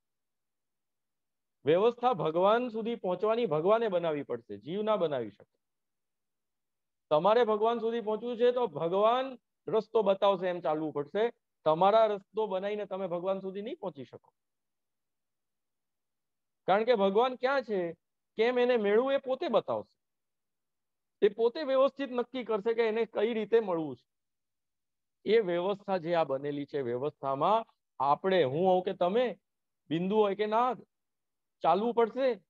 માટે તો ગુસાઈજી 8મા આખ્યાનમાં પોતે સેવક પણ હું બતાવ્યું આગળની ટૂંકોમાં, કે હું સ્વામી થઈને પણ મારા સ્વામી સ્વરૂપનો સેવક છું. તો તમે જીવ થઈને સેવક નથી થતા? આપણે કેટલા અપકારી છીએ. ઉપકારનો બદલો અપકારથી આપણે આપીએ છીએ. એ આપણો કલયુગ છે. કેવી રીતે? આપણને કોઈ 10, 20 લાખ, 50 લાખ મદદ કરી દે ને, તો આપણે જિંદગીભર એનો અહેસાન નથી ભૂલતા. એ માણસ દ્વારા કોઈક વાર અપમાનિત બી આપણે થઈ જઈએ તો ચલાવી લેતા હોઈએ છીએ. એક સમય આપણને 10, 20 લાખ, અથવા તો કોઈ મેડિકલમાં ઉભો રહી ગયો બિચારો, એવા સંકટ સમય કે કોઈ ના ઉભો રહે નહીં ઉભો રહે, તો આપણે એના દ્વારા થતા કોઈ પણ દૂર વ્યવહારને પણ ગળે ઘૂંટડો ઉતારી લેતા હોય. કૃષ્ણએ આપણને જન્મો જન્મ શરીર આપીને ખાવાનું આપે, પીવાનું આપે, માથા ઉપર આ ઘર આપે કે વરસાદ પડે તો એ શાંતિથી બેસીએ, ગાડી આપે, સગા વાળા આપે, શરીર સારું આપે. આપણે ગાળો આપીએ, એના સ્વરૂપને સમજતા નથી, એની સ્વરૂપમાં નીચાપણું કરી નાખીએ તો પણ એણે આપવાનું બંધ નથી કર્યું. આ ઉપકાર ના થયો એનો? આ ઉપકાર આપણે શરીર છોડી દઈએ તો એ કરતો રહે છે, બીજું શરીર આપીને. એમ નથી કેતો તું આ જન્મમાં મને યાદ ના કર્યો, તે હૃદયપૂર્વક યાદ ના કર્યો, અથવા તો યાદ કર્યો પણ એવા હૃદયથી ના કર્યો. મેં સામે તને કેટલું બધું આપ્યું, એની સામે તે મને દિવસમાં ખાલી 5 મિનિટ યાદ કર્યો. આપણે તો કોઈએ 50-50 કરોડ લાખ આપી દીધા હોય તો એને આ ભાઈએ આપ્યો તો આજે હું છું, આ ભાઈએ આપ્યો તો અહીંયા આજે હું છું, આ ભાઈએ આપ્યું તો મને આજે આ છું, આ છું, આ છું, આ છું, આ છું. ડોક્ટર બચાવી દે, આ ડોક્ટરના કારણે આજે અહીંયા છું, ડોક્ટરના કારણે અહીંયા છું. આ એવરી સેકન્ડ તમને ઠાકોરજી આપ કરે છે. તો આપણે 5 મિનિટ ઠાકોરજીને યાદ કરીને કહે છે કે આપણો કર્મ પૂરો થઈ ગયો. આપણે સામે ચૂકવી દીધું બધું. કેટલા અપકારી છીએ આપણે.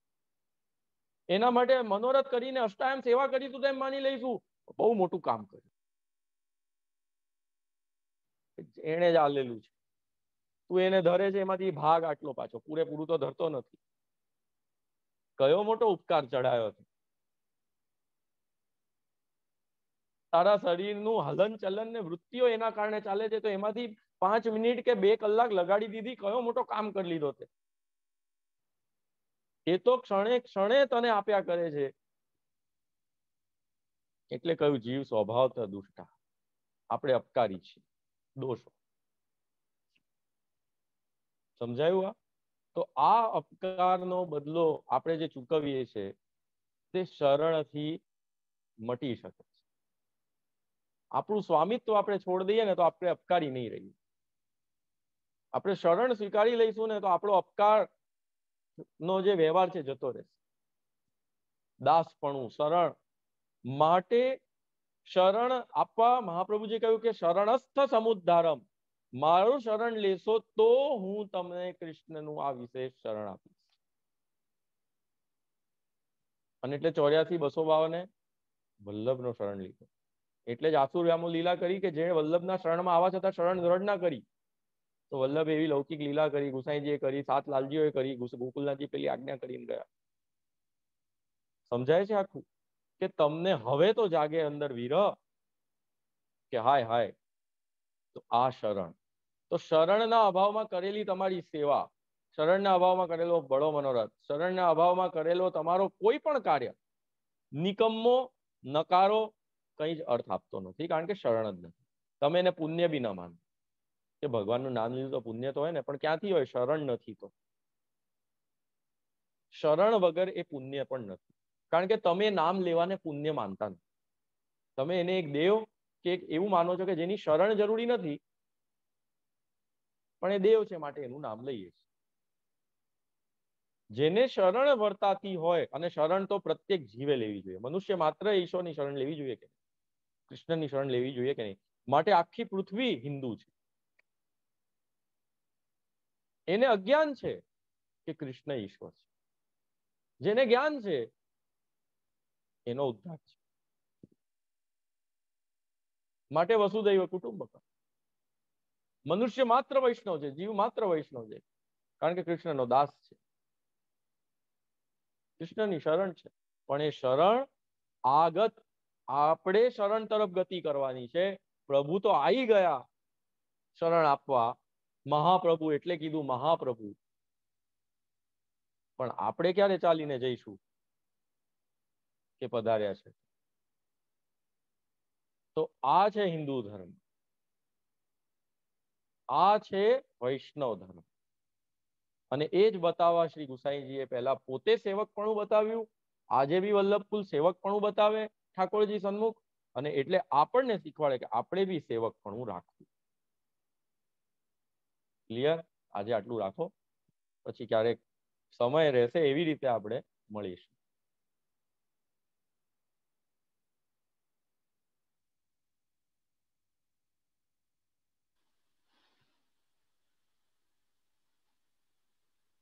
જે આપના ચરણમાં કોટી કોટી દંડવત પ્રણામ. બહુ સુંદર, બહુ વખતે બિરાજા, કન્ટિન્યુઅસ આપ બિરાજજો અને અમને હા, બધા જરૂર જરૂર. આપો. અને બસ આપણો ફેમિલીમાં બધાને દંડવત પહોંચાડજો, પિતાશ્રી, માતુશ્રીને, બહુજી. બિલકુલ બિલકુલ.